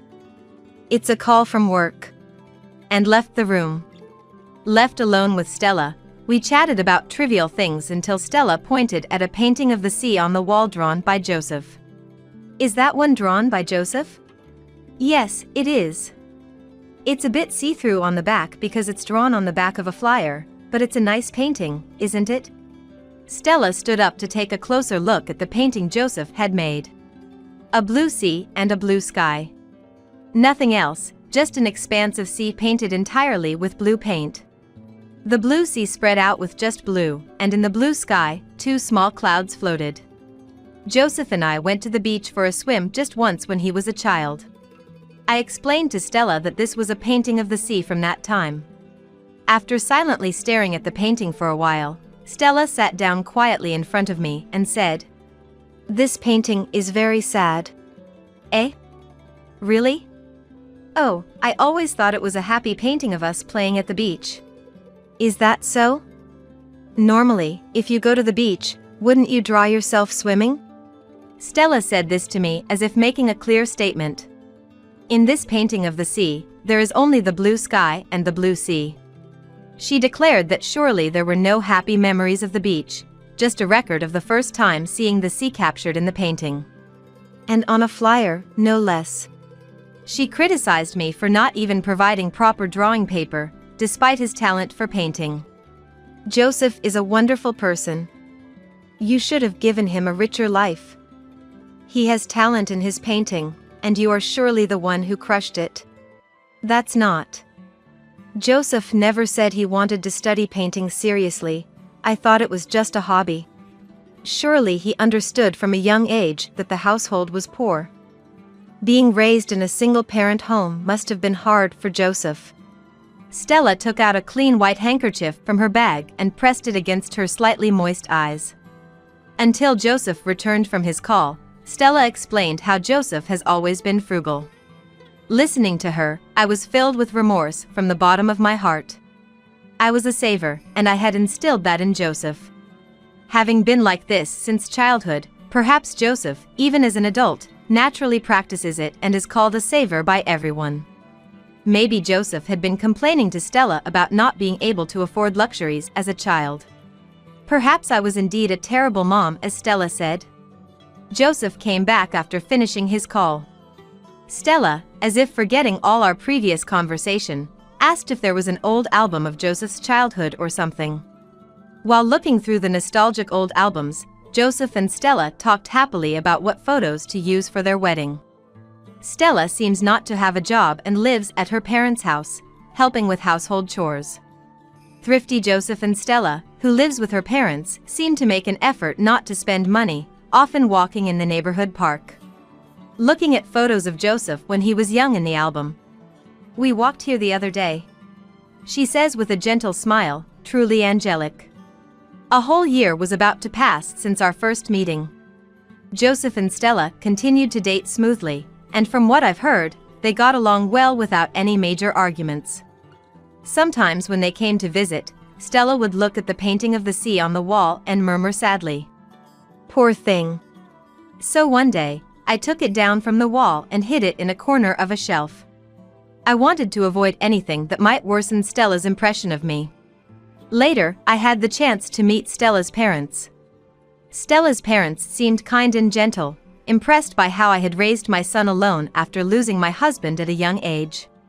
Stella, not seeming amused, listened in silence. Even now, with the wedding imminent, a heavy atmosphere lingered between me and her. Then came the wedding day. The weather forecast promised clear skies all day. Blessed with fantastic weather, it was warm and pleasant despite being midwinter, with no wind. I managed to dress myself in a gown borrowed from a relative and wore sneakers to drive to the venue. I left home with more than an hour to spare. On the way, I stopped at a grocery store to buy a drink and noticed a woman crouched in a corner of the parking lot. I thought she was just sitting, but I could faintly hear moaning, so I approached. "Are you okay?" The woman sitting didn't respond to my voice. Instead, she was breathing heavily, desperately gripping the hem of her dress. I realized she was pregnant, and that she had just gone into labor. I was a nurse once, so I've seen this situation many times. In as calm a voice as I could muster, I smiled and said, "Can you get into my car? I'll take you to the hospital." The pregnant woman looked surprised, but then told me her regular doctor was at the city hospital. After laying her in the back seat, it seemed her water had broken, as amniotic fluid dripped down her thighs. I rushed back into the grocery store to buy a towel, and wrapped it around her waist. After calling the hospital to inform them of her condition, I started driving. Lying down, she was contacting what seemed to be her husband on her mobile phone. I considered calling an ambulance, but decided driving her myself would be faster since the roads were clear. "It's okay, calm down. We'll be at the hospital soon. Just breathe deeply and try to relax. Let me know if you're cold, I can lend you my jacket or anything." In the car, I kept encouraging the pregnant woman. Upon reaching the hospital, I quickly handed her over to the medical staff waiting in the parking lot, and I felt a wave of exhaustion as the tension left me. After explaining the situation to the nurses, I was sitting in the waiting room resting and drinking juice, when two men approached me. They were the husband and father of the woman I had just helped. Both in suits, they must have been at work. They bowed repeatedly. "Thank you so much." Thanking me. I mentioned I used to be a nurse. "She will definitely give birth safely." And smiled. Then I noticed something. The father, an elderly man, was dressed in formal attire. Seeing him, I snapped back to reality and remembered. Right, I must hurry to the venue or I'll be terribly late. Cutting short their words of thanks, I said, "Sorry, I have to be somewhere," and quickly returned to my car to rush to the venue. Despite my haste, I arrived significantly late. The group photos were already done, and they were about to move to the reception. Then, I saw Stella in her wedding dress. Her face, peeking out from the pure white dress, was even more beautiful than usual, taking my breath away. Escorted by the staff, she walked step by step, like a lily flower in bloom. But the next moment, Stella's eyes met mine exactly. Then, ignoring the staff, she ran towards me with a face filled with anger. "I'm sorry, you see. On my way here, I came across a pregnant woman who had just started labor. What? Helping a pregnant woman on the side of the road is such a cliché excuse. Are you kidding me? I desperately tried to think of an excuse to prove it wasn't a lie, but couldn't come up with anything. I explained that I was so focused on getting the pregnant woman into my car and to the hospital that I completely forgot about the ceremony. Stella was angry, breathing heavily in a way I've never seen before, her facial muscles trembling. It was as if she was about to physically attack me, and I apologized earnestly. This was entirely my fault. I sincerely needed to apologize. Thinking about how Joseph would have been looked down upon by the attendees for having his parents' seat empty hurt me.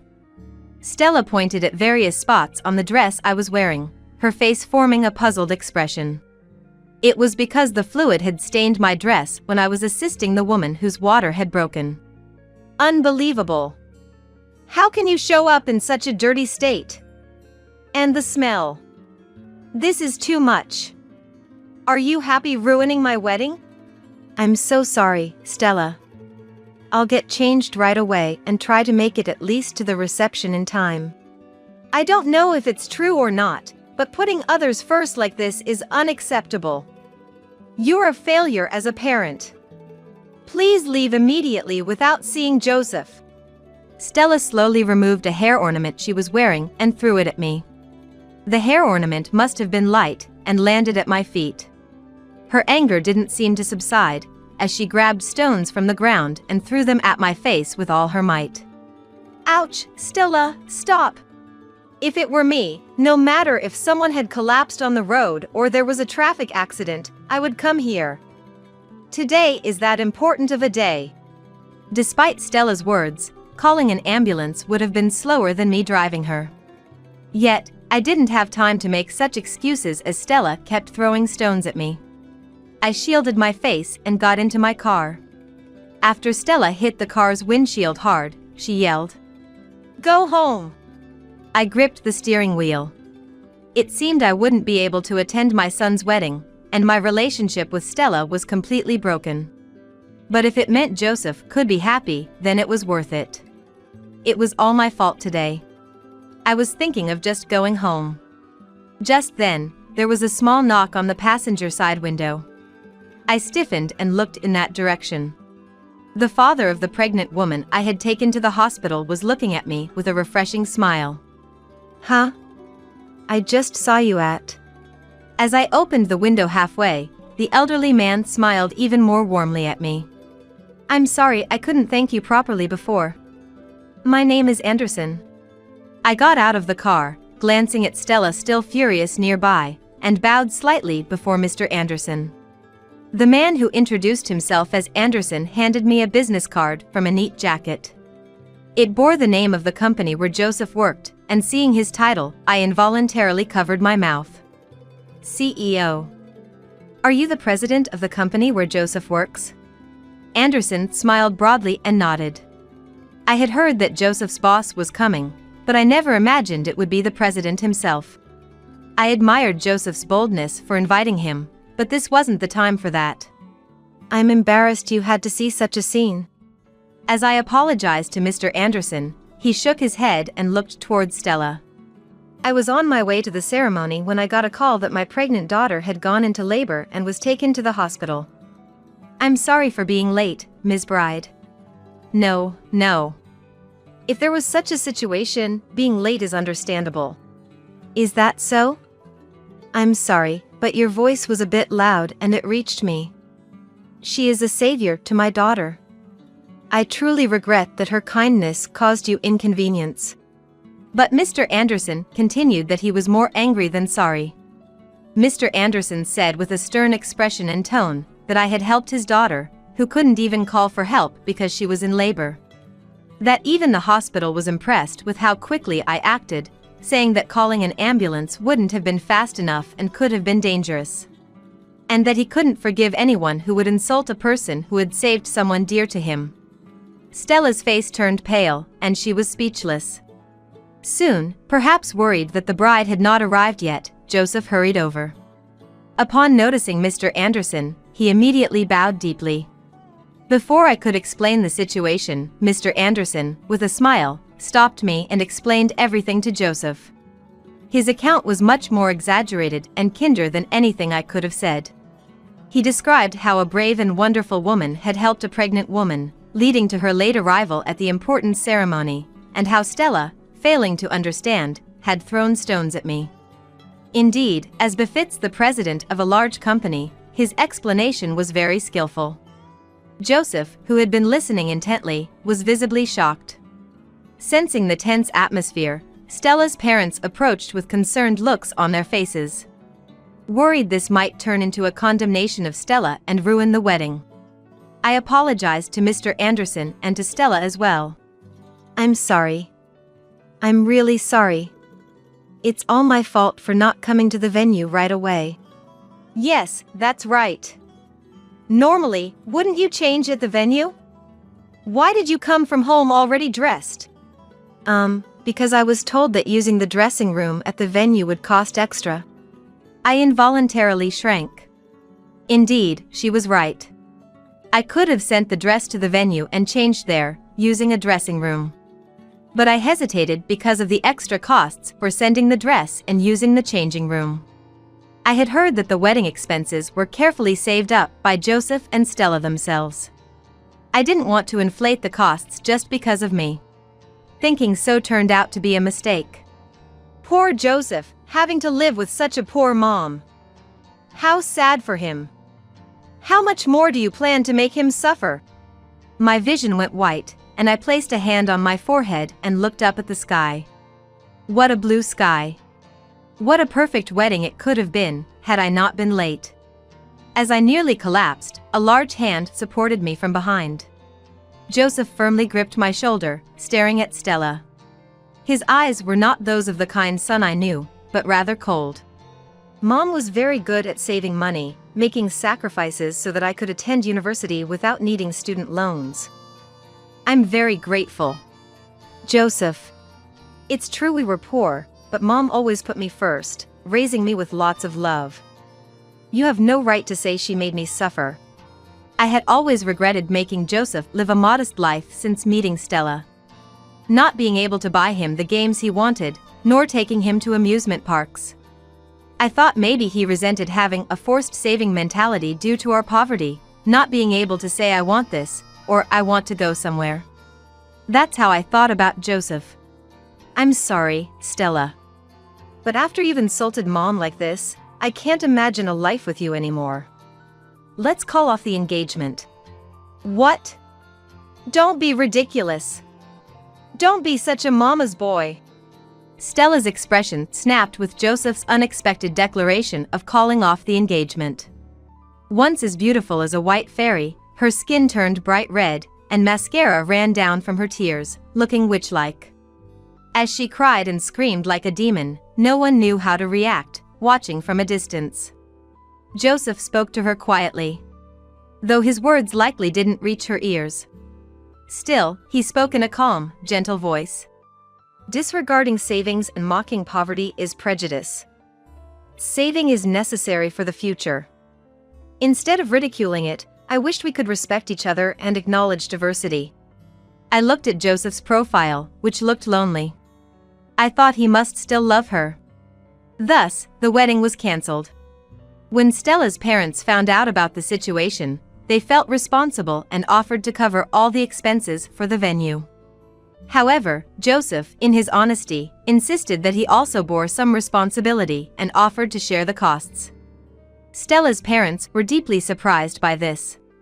They apologized to me again, saying how sorry they were for what had happened to such a wonderful son. As a result, Stella was disowned by her parents and kicked out of her home.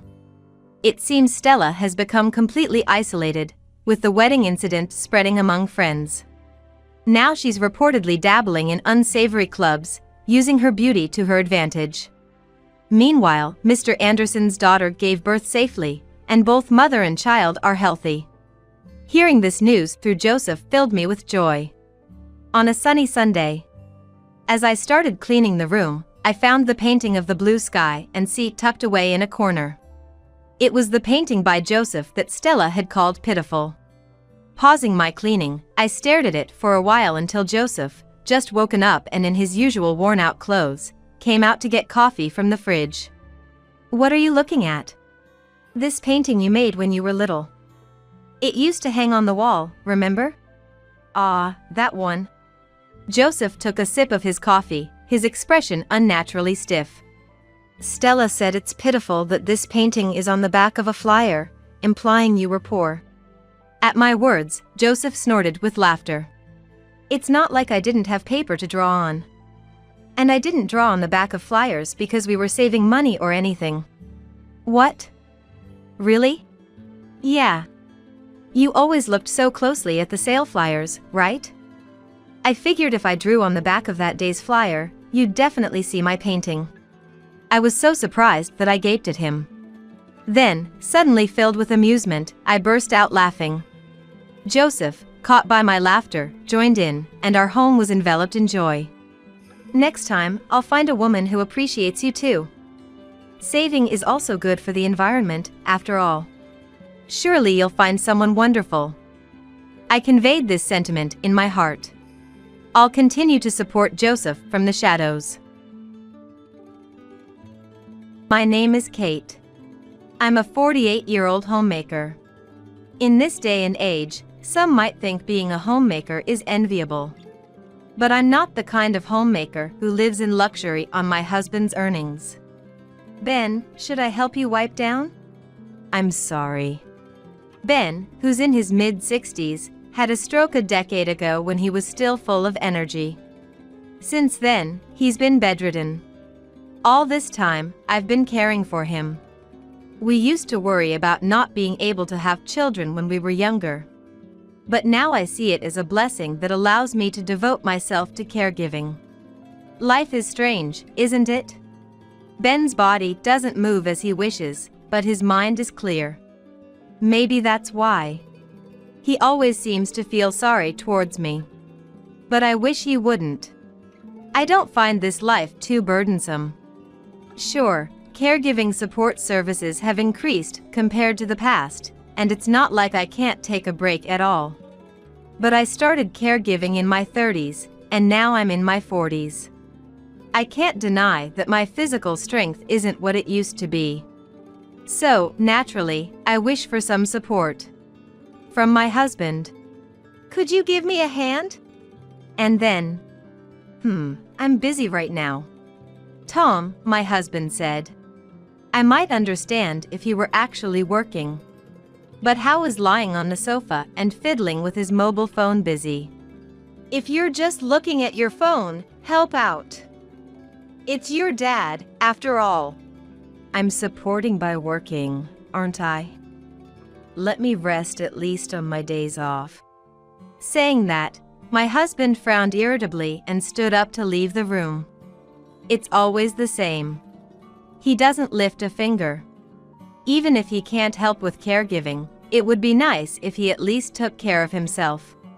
My husband, hand on the door, turned back and said, "Oh yeah, I have a business trip for the next 3 days. Get everything ready." Again? Can't you at least? "I'm busy. You should do that much as a wife." Shouting, my husband left the room. Does preparing himself challenge his pride? We're supposed to support each other as a married couple. How did it come to this? No choice.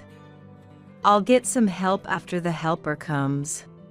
I sighed and kept staring at the door through which my husband had left. "Is that boy off on a business trip again?" The night my husband left for his trip, as I was drinking coffee, Linda showed up. Linda, who can't get by without her cane due to mobility issues, is otherwise sharp. While Ben was sleeping, I took a break and helped Linda sit down by taking her hand and guiding her to a chair. After taking a sip of the freshly brewed coffee and exhaling, Linda said with a hint of sadness, "He's always away on business trips several times a month. I wonder if that's really the case." Well, who knows? Linda and I are probably thinking the same thing. Harboring the same suspicions. Infidelity. That word flickers through my mind. But I deliberately don't voice it. What difference does it make if I find out about my husband's infidelity? He'll surely deny it, and gathering evidence would cost money and effort. But I don't have the luxury to deal with that right now. My affection for my husband is almost non-existent. And naturally, his affection towards me is the same. But having lost my own parents early, my in-laws are as precious to me as my own. I can't abandon them. After all, my husband does contribute financially to the household, so maybe it's better to leave his issues be. After a long life of caregiving, I've given up. It wasn't always like this. My husband used to be kind to me when we were distressed about not being able to have children. He used to be dutiful to his parents. But as soon as the caregiving for his parents began, he changed as if he were a different person. Acting on his own whims, almost as if he was single. He started leaving home frequently, claiming he was on business trips. He grew colder, not just towards his parents, but towards me as well. You're such an unattractive woman. Eating with you ruins my appetite. After being bluntly told that, we started eating separately. Now, my husband eats alone, while I feed Ben and share meals with Linda. I don't want to sleep in the same room. Since he said that, I've been sleeping on the living room sofa. But the kind and grateful words from my caring in-laws somehow kept me going. Just when I was feeling the distance from my husband, another troubling issue arose. The money my husband was bringing home decreased. Despite discussing various problems, he stubbornly insisted his salary had decreased. But I knew he was lying. I happened to see his pay stub. To my surprise, his salary had actually increased. I wondered if he had received a promotion, but that wasn't the important part. The problem was that he was lying and reducing the money for the household. That's quite a sum for your parents' taxi fares to the hospital and hiring helpers. Our living expenses are. What? Managing with the money provided is a homemaker's duty. If you can't do that, you're failing as a homemaker. If you can't even manage that, what value do you have? No matter how much I pleaded, my husband wouldn't listen. Seeing this, my in-laws seemed apologetically again. They even offered their meager pensions to help with the living expenses. Feeling sorry, I struggled to make ends meet with the money my husband gave. As a result, our meals became vegetable-centered and modest.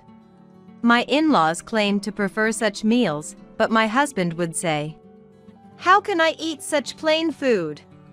And he started dining out every night. Consequently, the money he brought home decreased even more. A vicious cycle that also lessened his time at home. And in proportion, my spirit dwindled away. On that particular day, Ben's condition suddenly worsened. A stroke had recurred. In no time at all, Ben passed away.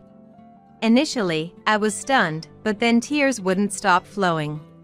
Linda and I hugged and cried in front of Ben, who looked as if he were merely sleeping. At that time, my husband was, yet again, on a business trip. When I finally calmed down a bit and called him. "Hello? Who's this?" A woman answered the phone, to my shock. My husband was in the midst of an affair. "Hey, don't just pick up like that." I heard my husband's voice, sounding flustered as he snatched the phone away. Normally, I'd be seething with anger in such a situation. But having just lost Ben, my heart felt numb, and I was surprisingly calm. Without confronting him about the affair, I simply informed him that Ben had passed away. "Oh, really?" His response was disconcertingly brief. Can someone be this indifferent about their own father's death? To me, my husband seemed as alien as a being from another planet. No, that's an insult to aliens. Even in space, I believe there's some sense of parent-child bond. Throughout the funeral, my husband maintained a detached demeanor, merely going through the motions of being the chief mourner. Relatives consoled the grieving Linda. Meanwhile, the actual son seemed to spend most of the time fiddling with his mobile phone and yawning. Everyone looked at my husband with disdain. Because of him, Ben's funeral, whom I dearly loved, became a dismal affair. A month passed since then. Between dealing with the aftermath of Ben's death and caring for Linda's mental health, time flew by. My husband was in an exceptionally good mood today, because today was the day Ben's will was to be disclosed. Ben had prepared a notarized will, which doesn't require court verification. It was kept in the lawyer's office. Today, Linda was to bring it from the office and open it. Normally, one would assume the inheritors to be Linda, the wife, and my husband, the only son. I wondered if there was really a need for a will. Could there be a secret child? With bated breath, I watched the proceedings, reminding myself that as a DIL, I had no rights to the inheritance. The lawyer, called in for this day, along with relatives of both in-laws, were present as witnesses. As everyone watched, the lawyer opened and read the will. That was, Linda was to inherit the house and land, and half of all other assets. That was expected. But what followed was shocking. The remaining half wasn't left to my husband, the son. What? Kate and I are to inherit the remaining half equally? My husband stood up, shouting in disbelief. Indeed. The will unexpectedly left part of the inheritance to me. Stunned, I watched as my husband pointed at me and yelled furiously. Why does my wife have to take the inheritance? I'm the real son. Everything, apart from Mom's share, should obviously come to me. But the will states, I don't care. It's invalid. Invalid. My husband screamed at the lawyer. I was speechless, shocked by the sudden turn of events. But what my husband said next left me completely astounded. I was the one who mostly took care of Dad. She didn't do much. What? What is this man saying? I already knew he was a liar, but this lie was too much. He took care of Ben mostly? Who could say such a thing? I couldn't stay silent anymore and was about to speak when. What are you talking about? Have some shame, you foolish son. The shout didn't come from me. Unexpectedly, it was Linda. A dramatic soundtrack seemed to play as Linda's face filled the screen. Or at least, that's how it felt. Then, a close-up of my husband's shocked face. Silence fell over the room. Linda, usually so quiet and never raising her voice, had taken us all by surprise. My husband, stunned by her uncharacteristic fierceness, was speechless. In the midst of this, Linda continued. Mostly took care of Ben, you say? Which mouth of yours is saying that? You do nothing but play with your phone or watch TV every day. You don't even eat at home. You barely contribute any money to the household. And to top it off, you lie about business trips to cheat. You really don't deserve a cent of the inheritance. What? Is that true? Reacting to Linda's words were Ben's brothers. Strong-looking men due to their construction business. Confronted by these imposing figures, my husband seemed even smaller. Eh? What do you mean? Mom, I might not have been home much, but the affair accusation is just baseless. Don't make random claims without any evidence. My husband was stuttering and sweating in panic. Without missing a beat, Linda produced a large envelope. Where did that come from? Did she have it hidden? I hadn't noticed it at all. Do you know what this is? It's filled with evidence of your affairs. I didn't think Kate, who worked so hard taking care of Ben, would have the means. So Ben and I hired a detective. Be prepared. With that, Linda scattered the contents of the envelope. After my husband's scream, the relatives reacted. What is this? Ugh, that's disgusting. Really, my eyes feel dirty now. The reaction from the relatives was one of disappointment. The contents were numerous embarrassing photos of my husband and his mistress. What are they even doing outdoors? I didn't know my husband had such hobbies. Never thought I'd discover such hidden sides of my husband after 20 years of marriage. Like the relatives, I was appalled. Shame on you. Doing such disgraceful things. Claiming you took care of Ben, saying Kate did nothing. Insisting the inheritance is all yours. How dare you say such things? You shameless, unfilial son. Apologize to Kate. It's not like that. This is wrong. It's not wrong, you foolish son. Linda, calm down, please. You'll burst a blood vessel. It's too early to follow Ben. Perhaps it was Linda's towering rage that allowed me. The one who should be most upset, to remain calm. Linda, please calm down. Breathe in, breathe out, inhale, exhale. That foolish son. After some deep breathing, Linda calmed down a bit. But her anger was far from subsiding.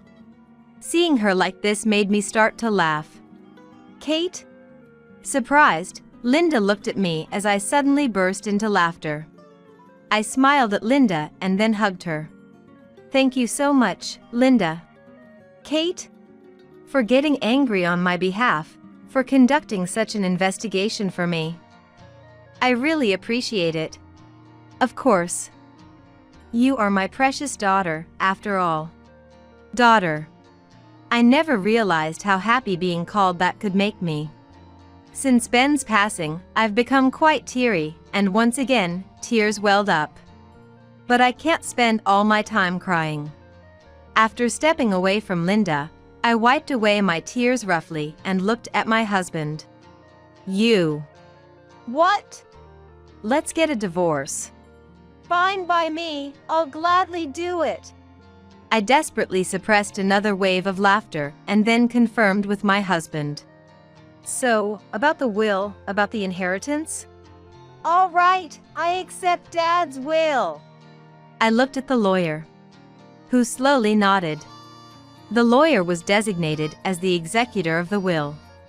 I was sure he would handle the following procedures smoothly. Taking a moment to breathe, I then moved on to another matter. Shall we begin? My statement was met with nods from Linda and the attending relatives. My husband was the only one who didn't understand. What more is there to discuss? To my clueless husband, I said with a smile. It's obvious, isn't it? The compensation claim for your affair. What? Why did he think it would all end here? With evidence of his infidelity right in front of us, it wasn't going to be just a divorce and goodbye. Don't joke. Compensation on top of the inheritance. What a greedy woman you are. Coming from someone who pushed the care of his parents onto his wife and had affairs. Really, the nerve. Don't joke is my line. We have a lawyer here, and plenty of witnesses, so why don't we have a thorough discussion? I just remembered something I have to do. What could be more important than what we're doing now? Don't run away, you fool! Before I could grab his hand, someone else grabbed my husband by the neck. It was Ben's brother, hardened by his construction work. Behind him stood Ben's equally formidable brother. They nodded in agreement. Muscles really do have an impact. After that, under the watchful eyes of the Muscle brothers, other relatives, and Linda, my husband couldn't flee. He had no choice but to stay and discuss until everything was settled. Today's another beautiful day. Looking up, the sky was cloudless and clear. Half a year had passed since then. Thanks to the lawyer, the inheritance proceedings went very smoothly. The divorce was finalized, and I was enjoying living alone. I really wanted to live with Linda, but now that we were strangers due to the divorce, Linda stubbornly refused, not wanting to make me her caregiver again. As a result, Linda moved into a nursing home with the money from selling the house. I visit her once a week. It seems like a wonderful place, and Linda seems happy. In the end, I feel like this was the best outcome. The house was sold. That means, essentially, the house was gone. As for my ex-husband, who was practically kicked out, well, according to the will, he received his share of the inheritance. He was overjoyed at first, but then his face turned pale. Why? Because the inheritance had almost vanished. The reason goes without saying. Compensation, of course. My husband's inheritance was gone. Not enough from the inheritance alone, so he also had to pay from his savings. As a result, my husband ended up penniless. And more than that, it seems his affair became known at his company. Particularly among the female staff, he was given the cold shoulder and became quite isolated, leading to a series of mistakes, it seems. That woman, she's my boss, but didn't defend me properly, he was saying over the phone. And it turns out that this boss was a woman and, astonishingly, the mistress was his boss. Maybe that explains the mysterious salary raise. But as soon as the affair came to light, he was dumped by the mistress, who also faced a demotion due to the affair and other ethics violations. I made sure she paid compensation too. That's only right. It's your fault I kept making mistakes and got fired. He tried to blame it all on me. But that's not my problem, is it? You got used to caring for Ben, so looking after me should be easy for you, he said, but no, that's entirely different. I couldn't respond with anything but laughter. So, I blocked his calls. I don't know what became of my husband after that. And I don't want to know. To forget about that foolish husband, I started working, and it turned out to be refreshing and enjoyable. The world is so much broader than I thought. A sense of excitement for a bright future welled up in me unknowingly. Gazing up at the contrails stretching straight across the blue sky, I squinted my eyes. What is a real family? Is it about being blood related? If that's all it takes to be a family, then I have none. But if someone tells me that's not the case, if there's someone who believes that's not all there is to family, I want to be a family with that person. My name is Melody. At 32, I'm finally getting married and am in the midst of happiness. I met my fiancé Patrick at work, through a certain topic of conversation. After various things, we started dating, and following 2 years of being together, he proposed. I will definitely make you happy. Let's build a warm family together. The moment he said that, I couldn't stop crying. I never intended to get married. I, who had no interest in romance, thought my life would be dedicated to my work. Life is unpredictable. But I can't just be swept away by the word marriage. Family meetings, announcements to various people, meetings with the wedding venue, and looking for a new home. The days are dizzyingly busy, but it's not a burden because I'm happy. Everything is so enjoyable. However, life has its ups and downs. There's always someone to ruin your happy moments. One day, on a rare day off, while I was relaxing at home, I had visitors. It was my brother Benjamin and my sister-in-law Lily. I live in my parents' house, and when Benjamin and Lily came, my parents had just gone out, unfortunately. I wish they had contacted me in advance. They said they were nearby and decided to stop by. Well, this is Benjamin's parents' house, so they're free to come whenever they want. But all I can do is serve coffee, you know? Just seeing your face, so full of happiness because you're getting married, is enough for me. Saying that, Benjamin patted my head. What's it like to pat the head of your sister, who's over 30? I sometimes wonder, but no matter the age, Benjamin's gentle and warm hand always brings happiness to my heart. Even when I become a grandmother, I'd like to be patted by those wrinkly old hands. Benjamin, still with few wrinkles on his hands or face, is 35. He just married a young woman 10 years his junior last year. For me, Lily is also much younger. Welcome, Lily. When I greet her like this. Thanks. Lily's response is always quite cold. That's just how she is. While Benjamin and I were talking in the entrance for a bit, Lily promptly entered the house and sprawled out on the living room sofa, as usual. Everything as usual. At first, I was amazed, but if this is Lily's normal, it's not for me to comment. If it bothers anyone, Benjamin will say something, so I keep quiet. But there's one behavior that still concerns me. It was when Benjamin stepped away to the bathroom. Hey, Melody. The moment she calls my name, I brace myself, as usual. To me like that, Lily said. Are you really going to be a housewife after getting married? At the family meeting of me and Patrick's families, I talked about quitting my job to become a housewife, and Lily knew because she was there. That's right. Really? Become unemployed, for real? Unemployed, is that such a strange thing? Being a housewife is hard, too. Our mom is one, and it's an important job, protecting the home. When I say that, she laughs at me as if I'm lecturing or making a joke. That's funny. You probably weren't needed at the company anyway. Becoming unemployed, that's the worst. Lily, you're the same, aren't you? It seems like she looks down on it, but Lily herself is actually a housewife. I come from a wealthy family. I'm the daughter of a company president. It would be strange for someone like me to work, right? Besides, I'm loved by Ben. Ben refers to my brother and Lily's husband, Benjamin. So, is she implying that I'm not loved by my fiancé, Patrick? But that's not the only troubling part. Lily's family runs a business, and she indeed is a president's daughter.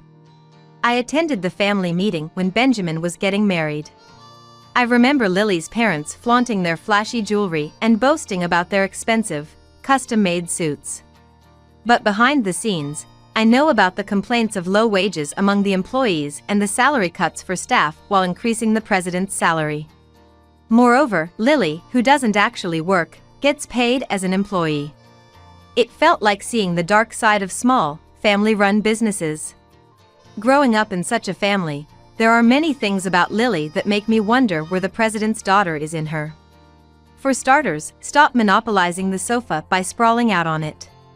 And what's with rummaging through someone else's fridge and shelves, taking out drinks and snacks? And don't just eat them. That's the chocolate mousse I was hiding. I bought it on my way home from work yesterday and was planning to have it for a snack. I was just helping you not to get any fatter. You should be thankful. Thankful, my foot. I was irritated, but I am the elder one. Getting seriously angry over a younger person's joke would only add to my gray hairs and wrinkles.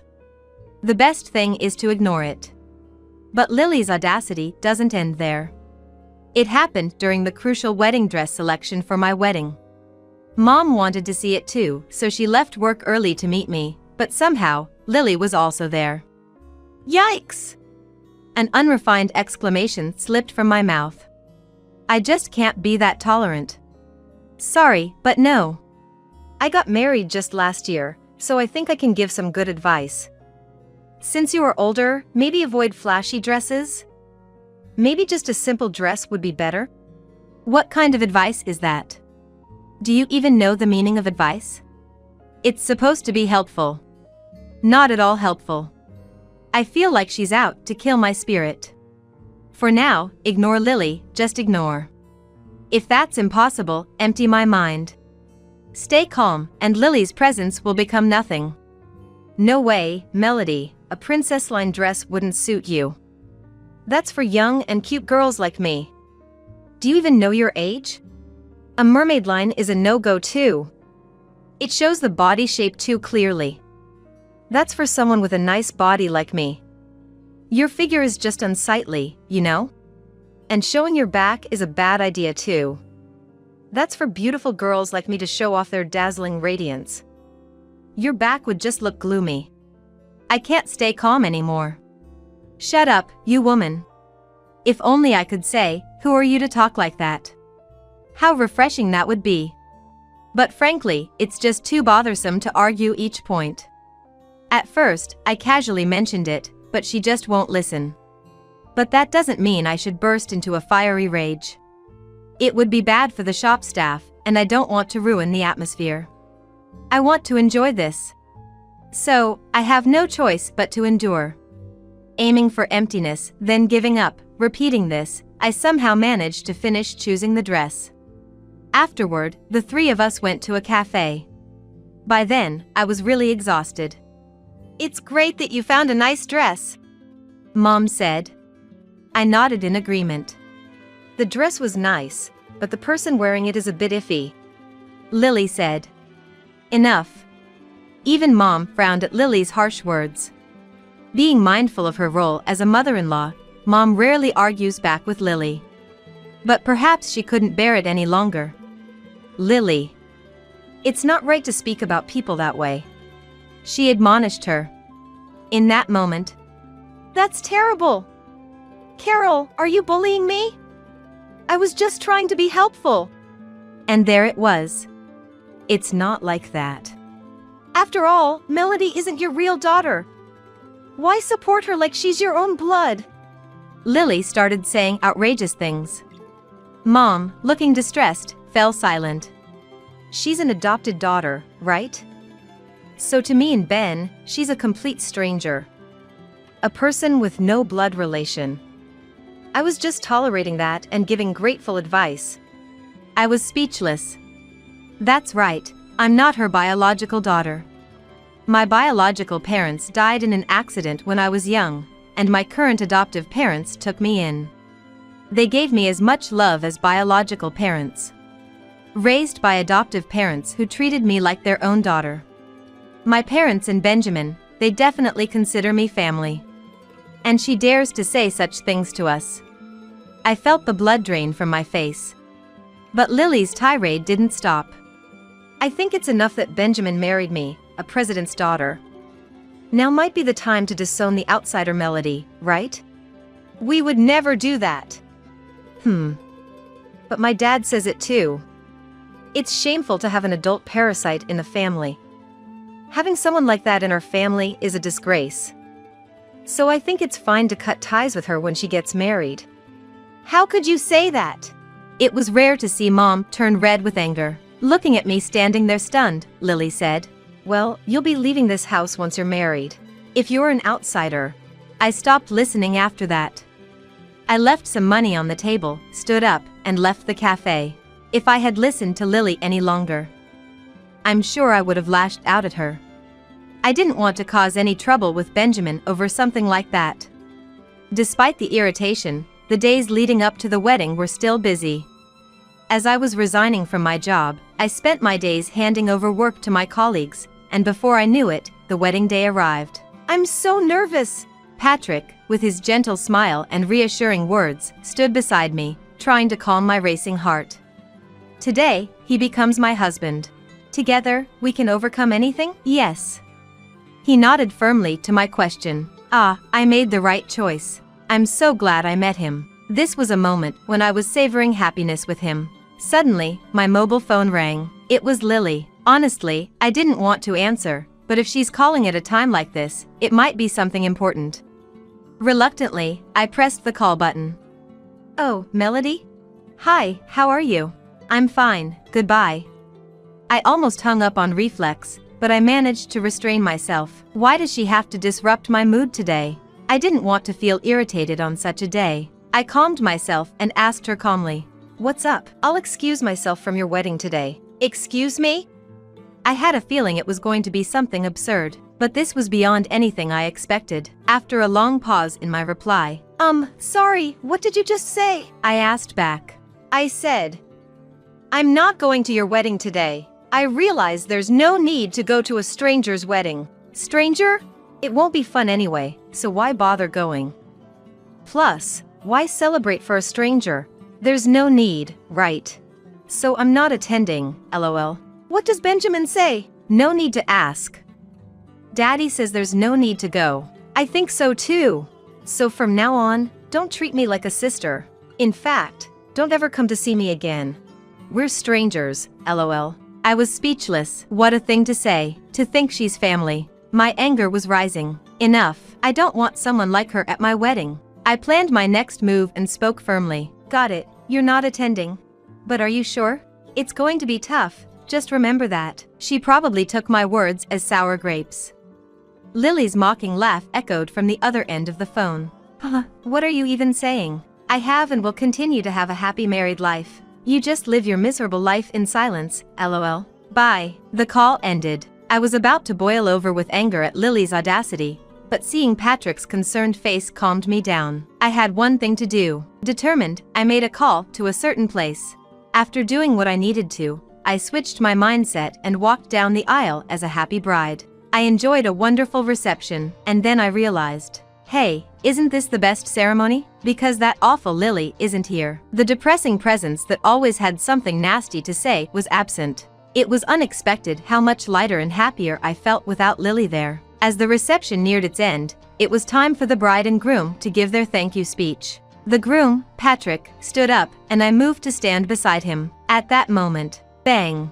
A loud noise echoed, and the doors of the venue burst open. What's the meaning of this? A woman's scream resonated through the hall. It was Lily, her face flushed with anger. She must have rushed here, in her everyday clothes. Panting, with disheveled hair and clothes, she didn't look like a president's daughter. I expected the room to erupt into chaos, but it didn't. Of course, we had anticipated something like this might happen, so we had already explained the situation to the attendees in advance. And then, our prediction came true. I took the microphone from Patrick, who was next to me, and then I said, "What's the matter, Lily? You look so flustered." "What's the matter, you say? What did you do?" Lily's voice was louder than mine through the microphone. Her breathing was erratic. "What do you mean?" "Don't play dumb. Our company suddenly lost major clients who said they'd stop dealing with us. They mentioned it had something to do with you. What's this about?" Oh, that was quicker than I thought. That was my honest reaction. I smiled. "You see, I know various business owners. I told them about the situation with your family's company, that a company run by a family like yours would soon go bankrupt." "How do you know business owners? Aren't you just a clerk?" Time to reveal the truth. My late biological parents, they were fairly prominent business owners. When they passed away, and I was left in shock, all our business partners came forward to support me. "What? So you were a president's daughter?" "It's not a big deal. Just a small company with about 300 employees. 300? Our company only has just over 100. But why were you just a clerk then?" Someone acted as the president in my place until I became an adult. I couldn't just oust them after I grew up. So I stayed on as a clerk. But now that person is retiring, and my husband Patrick will be the next president. He's been recognized for his abilities. "What? You're going to be a president's wife?" Lily was taken aback. "By the way, your family's company has a big deal with ours, right? Started because you insisted on it, wasn't it? What's going to happen to that?" "Of course, that deal is nearing its contract end too, so no renewal." "What?" Lily's scream echoed throughout the venue. There were chuckles from various places. Lily glared at the attendees, but then she noticed something shocking. "Why are you here?"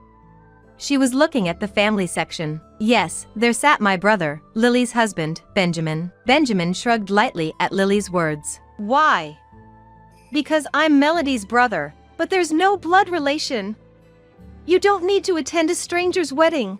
To you, family is only about blood, huh?" he said, looking sad. "I don't think so. Family is certainly about blood relations, but there's so much more to it. I've grown up with Melody and I love her as my family. I've never thought of her as anything but my sister.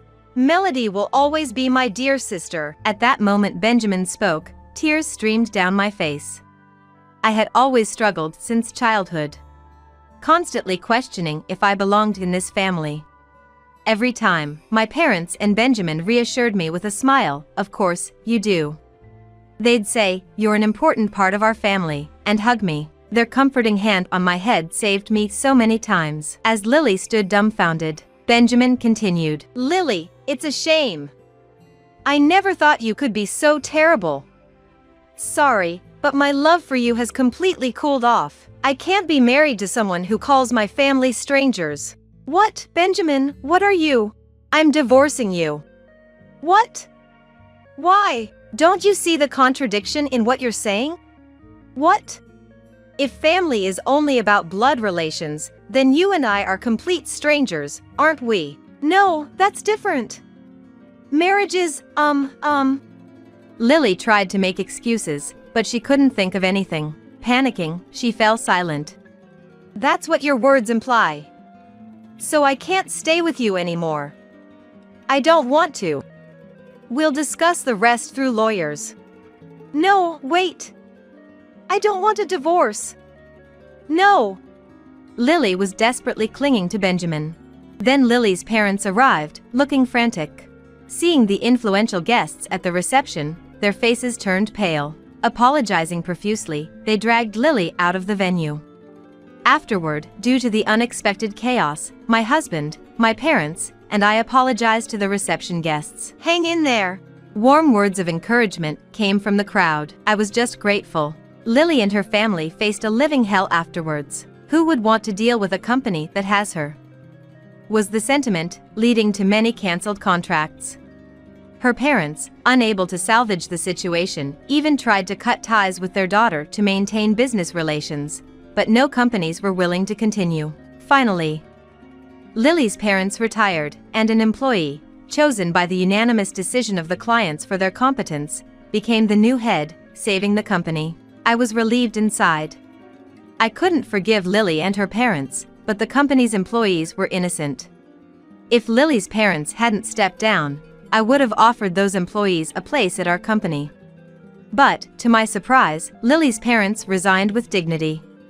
They planned to live a modest life in the countryside. As for Lily, despite her complaints about the divorce, it was finalized quite easily in the end. Why, you ask? Because a shocking affair came to light. I won't delve into the details, but Lily, who received a generous allowance as a president's daughter, was apparently frolicking with a man she met online while Benjamin was at work. Benjamin, noticing this, had been quietly gathering evidence. He was considering the right moment to bring up the divorce. I feel sorry for Benjamin, but I hope he finds happiness in the future. Lily, divorced by Benjamin and disowned by her parents. She apparently reached out to many acquaintances, but no one responded, and it's said she disappeared into the night. Her whereabouts are unknown since then. As for me, I'm living a love-filled newlywed life with Patrick. One day we had this conversation. Shall we go visit the grave soon? I suggested. Yeah. There's so much I want to report to Dad and the others. Patrick replied.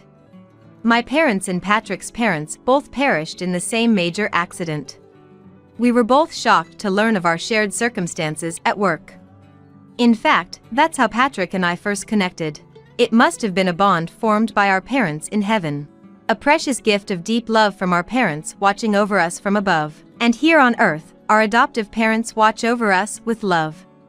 There's no greater happiness. Family isn't just about blood relations. It's about being tied together by a much stronger bond. Patrick gently took my hand. I grasped his warm hand tightly and smiled. You're replaceable. You're fired. Elaine, the president's daughter, spat out at me. I had reached my breaking point. Without retorting to her words, I quietly accepted my dismissal. Understood. If I must leave, then so be it. Emotion had drained from me. I responded in a voice lacking any spirit. Well, goodbye then. She waved at me, her face brightening with relief. I started preparing to leave the company I had once been grateful for. Then, I shall resign. On my last day, I went to say goodbye to Elaine. It was already too late for her. Not only was I leaving, but I also decided to leave a parting gift for the company. Would you reconsider your resignation? Elaine asked me, tearfully. Ridiculous. She was the one who fired me. I am Bonnie, 40 years old. living alone in urban. I'm single and have devoted my life to my job. My parents live in another state, quietly enjoying their retirement. Both my parents were salespeople, which probably influenced me. From a young age, I was good at negotiating and getting along with people, whether getting extra prizes from the candy store or winning over my classmates' mothers for fancy birthday gifts. I had always wanted to use my strengths in a sales career. Eventually, as an adult, I worked in various sales roles before joining this staffing agency through a mid-career hire. In this competitive industry, our small company struggled to sustain profits without contracts from large corporations. Amidst that, I was always the top in new contracts, labeled as the company's promising newcomer, which became my confidence and success. However, I also faced persistent harassment from Elaine, the president's daughter. She had once been in sales and enjoyed popularity as the president's daughter, but now, working in administration, she seemed to take her lack of fulfillment out on me with relentless jealousy-driven harassment. I'm off now. I would routinely report before leaving the office to visit clients. That day, I had a packed schedule with client appointments, so I quickly finished lunch with coffee at the office before heading out. Bonnie, if you use the hot water from the pot for your coffee, at least refill it before you leave. Elaine chided me. Sorry, I'm in a rush. Could you top it up for me? She asked as she came to refill the water boiler, part of her administrative duties. I hadn't used much water, and I made sure to use it before everyone's lunchtime, so there was still plenty left. Honestly, everyone complains that there's always less water after you use it. She griped. Really? I don't use much, but I'll be more careful. I replied. With an appointment waiting, I couldn't linger and quickly left the office. During a meeting with a client, an email was sent to all employees from Elaine. It read, "To all staff, for the pleasant use of communal resources, please adhere to the rules. Recently, some inconsiderate employee has been using a lot of the pot's water without refilling it. Although it's just one person, we ask everyone to use the company's resources responsibly." I thought, This is about me, isn't it? the email implied it was just one person, so if a witch hunt started at the office, Elaine would surely point fingers at me. Ridiculous. I still remember her poor attitude from my first greeting at the company. She must be really bored to bother with such petty harassment. I had no choice but to get used to her antics. After finishing the day's appointments, I returned to the office to submit my end-of-day report. It was past 7 p.m. Usually, no one is around at the headquarters at this time, but Elaine was still there. Oh, Elaine, you're still here? Wow, Bonnie, you were still working? She asked, clearly surprised as I approached. Sorry to startle you. Yes, I'm surprised. Were you really working this late, or were you out drinking? I wasn't drinking. It just got late because I had many places to visit. What I wanted to ask was why she was still at the office at this hour. But I couldn't say that. After all, being the president's daughter, she had a habit of bullying others by exploiting their weaknesses. I'm heading home now, Elaine. Don't stay too late yourself. Just go home already. Sigh, another day drained by unnecessary issues. But something was bothering me. I couldn't help but wonder why Elaine was staying so late, and why she got puzzled as I spoke to her. Bonnie, can I talk to you for a moment? Elaine asked. What is it? I replied. It's almost the end of the month, right? I need to check something about the new client acquisitions. She said, Okay. I'll be back at the office by 5 p.m. The next day, as I came to the office as usual, what Elaine had mentioned felt unnatural. Why would an admin staff be concerned about the sales department's client numbers? That's typically the responsibility of the sales manager, not admin. The day was packed with appointments again. A company I regularly visit wanted to start a new project and needed staff, so they asked our company for assistance, resulting in another new contract for me. That client is a major call center expanding rapidly, and my strong relationship with their representative means they contact me whenever they need staffing support. Back at the office, after reporting the new contract to my boss, I went to meet Elaine, who had been waiting. I'm back. You mentioned something about a client this morning. What's up? I asked. Bonnie, are you securing these new contracts by forming deep relationships with the clients? She inquired. What? I was taken aback by her unexpected question. No, of course not. I stammered. Is that so? Well, if that's the case, then it's fine. Is that all? Yes, that's it. She replied. It felt weird. She waited all this time just to ask me that? While I was out working hard, she seemed to have nothing better to do. I don't feel comfortable about your question. Is something wrong? I asked. Nothing's wrong. She said, her expression mocking. Then why ask such a thing? I find it strange. Someone like you getting so many clients. She said. To me, it wasn't strange at all. It was due to my effort and expertise. What do you mean by someone like me? I asked. You don't seem like the sales type. I mean, with my looks and privileged background, I fit the sales role, but you don't, Bonnie. She implied. Sure, Elaine was attractive and had the president as her parent, seemingly living a charmed life. However, that's not what makes someone good at sales. Are you suggesting that because of my looks, I'm getting clients through personal relationships? I questioned. I didn't say that directly. She laughed. Feeling personally attacked, I left the office, passing by the laughing Elaine. I was so upset, I cried all the way home. As the month end approached, it was time to report this month's new client acquisitions and progress. Today was the day for that meeting. I had worked hard this month. With referrals from a major company and new clients met through acquaintances, I had secured 3 contracts, feeling very satisfied with my performance.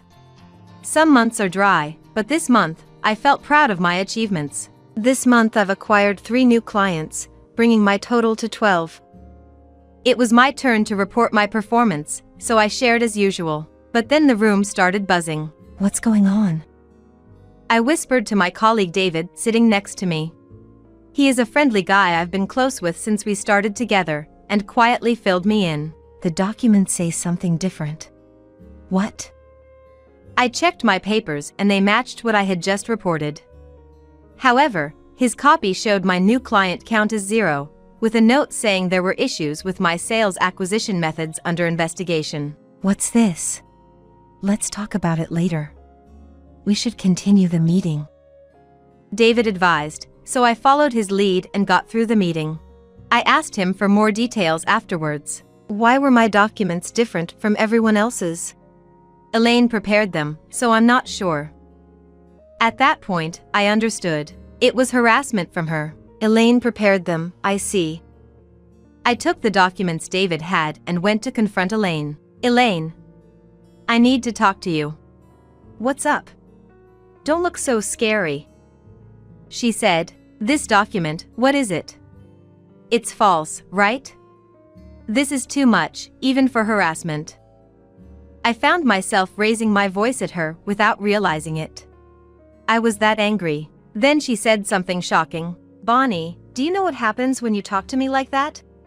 What? You're replaceable. You're fired. She spat out. I felt myself crumbling, exhaustion washing over me. After a heated argument, I found myself saying, understood. I'll leave, then. The intense argument in the office had made me the talk of the company. Despite contributing so much, why was I facing this? But I had said I would leave. What about my living expenses starting tomorrow? That thought drained all my motivation. Deeply upset, I got a call from David, who was worried about me. I didn't realize it was that serious, sorry. I couldn't back you up as your colleague. It's okay. Elaine's harassment has been ongoing since I joined. Still, the company will take a big hit losing someone with your clientele. Are you really quitting? His words made me reconsider.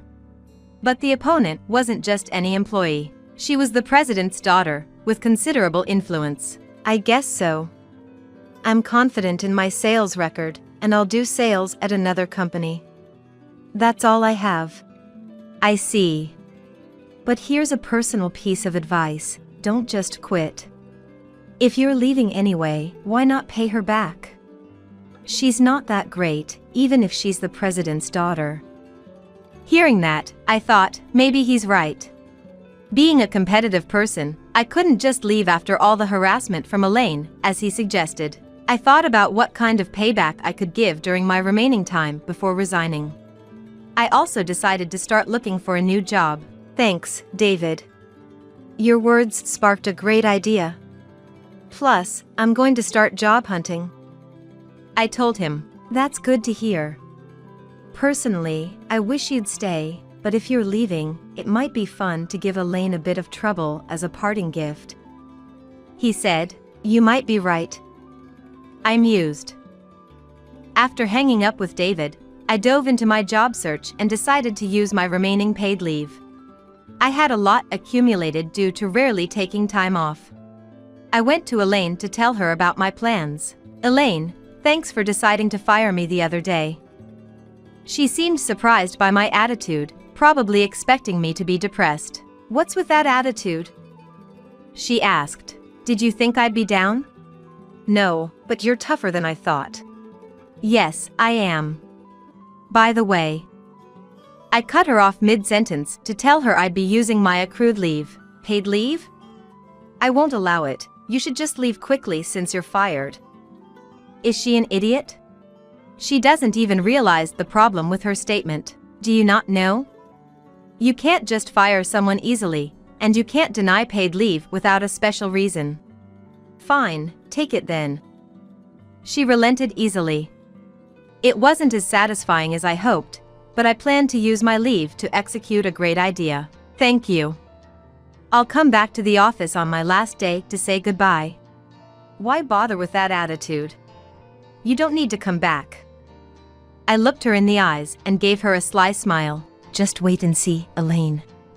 You'll be in for a surprise. I started to feel a bit excited. I then scheduled appointments to say goodbye to all our clients. I wasn't using my leave to rest, but to execute a plan that would lead to my next move. I decided to use all 30 days of my leave for this purpose and as payback to Elaine. I received regretful responses from many clients. When I explained my resignation to our biggest client, they were indignant. If you leave, we'll end our dealings with your company and shift our business to wherever you go. They said. I didn't need to be honest with clients, but I wanted them to stop dealing with my soon-to-be former company. That turned out to be more effective than I imagined, with all clients reacting the same way. I had to admit, it was a brilliant idea. Imagining Elaine's future distress made me feel quite relieved already. One day, while I was using my paid leave, Elaine called my cell phone. Bonnie, all the clients you were handling are suddenly ending their contracts with us. Did something happen? I don't know anything about that. I feigned ignorance. She probably didn't imagine I was contacting clients during my leave. She seemed too nonchalant. It's strange. It's not like they would stop dealing with our company just because you left, right? Well, I was just a representative. My leaving shouldn't influence our company's contracts that much. I know that. But it's strange. One after another, they're ending the contracts. Probably due to the recession. She mused. I almost laughed at how clueless she was. My plan was working. Then, I received a call from a top client. They wanted to discuss a possible headhunting offer. An unexpected development. I decided to meet with them. First, I called David. Since it was his idea that inspired me, I thought I should tell him. Hey, how are you? I'm fine. But I have something to report. What happened? Remember our talk? I came up with a plan. If I'm quitting anyway, why not get back at Elaine? He seemed almost to say, that sounds fun.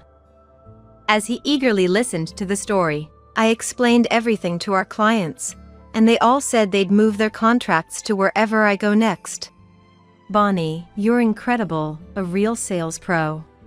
I'm grateful, but I feel a bit guilty, yet impressed with myself.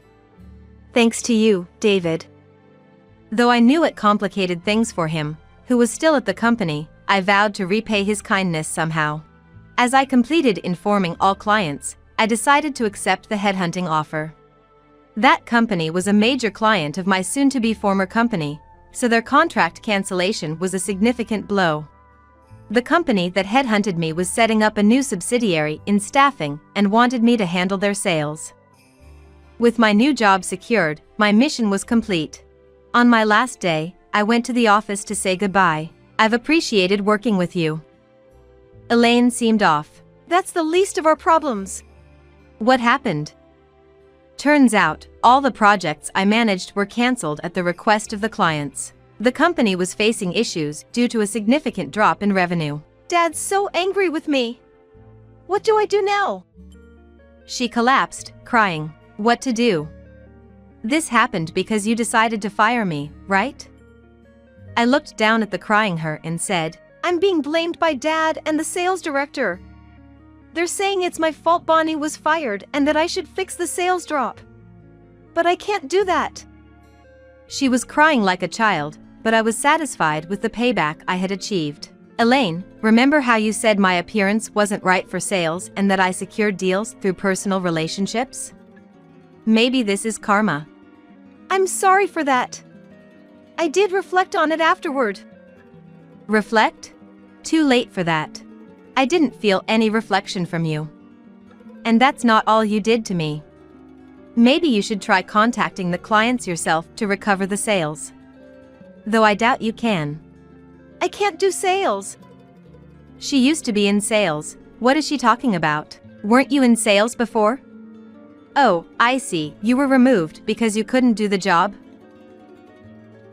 She just sat there, her face a mess with tears, unable to speak. I had nothing more to do there, so I decided to leave. Well, I'll be resigning now, Elaine.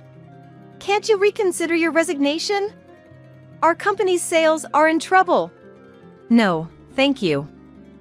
Thus, I left the company I had worked at for years. According to David, after my resignation, Elaine was blamed for the negative impact on sales caused by firing me. That affected the employees' bonuses and led to complaints, resulting in her being forced out of the company. She's been now idle at home. I was enjoying success at the new company that headhunted me. One day, I heard from David that he too had left the company. I explained the situation to my new company and managed to get him hired. We were working together again, striving side by side. It was fun to work with a former colleague, and we were gradually securing contracts with the clients I used to deal with at my previous company. Thanks to it, I won a newcomer award this month and felt very fulfilled.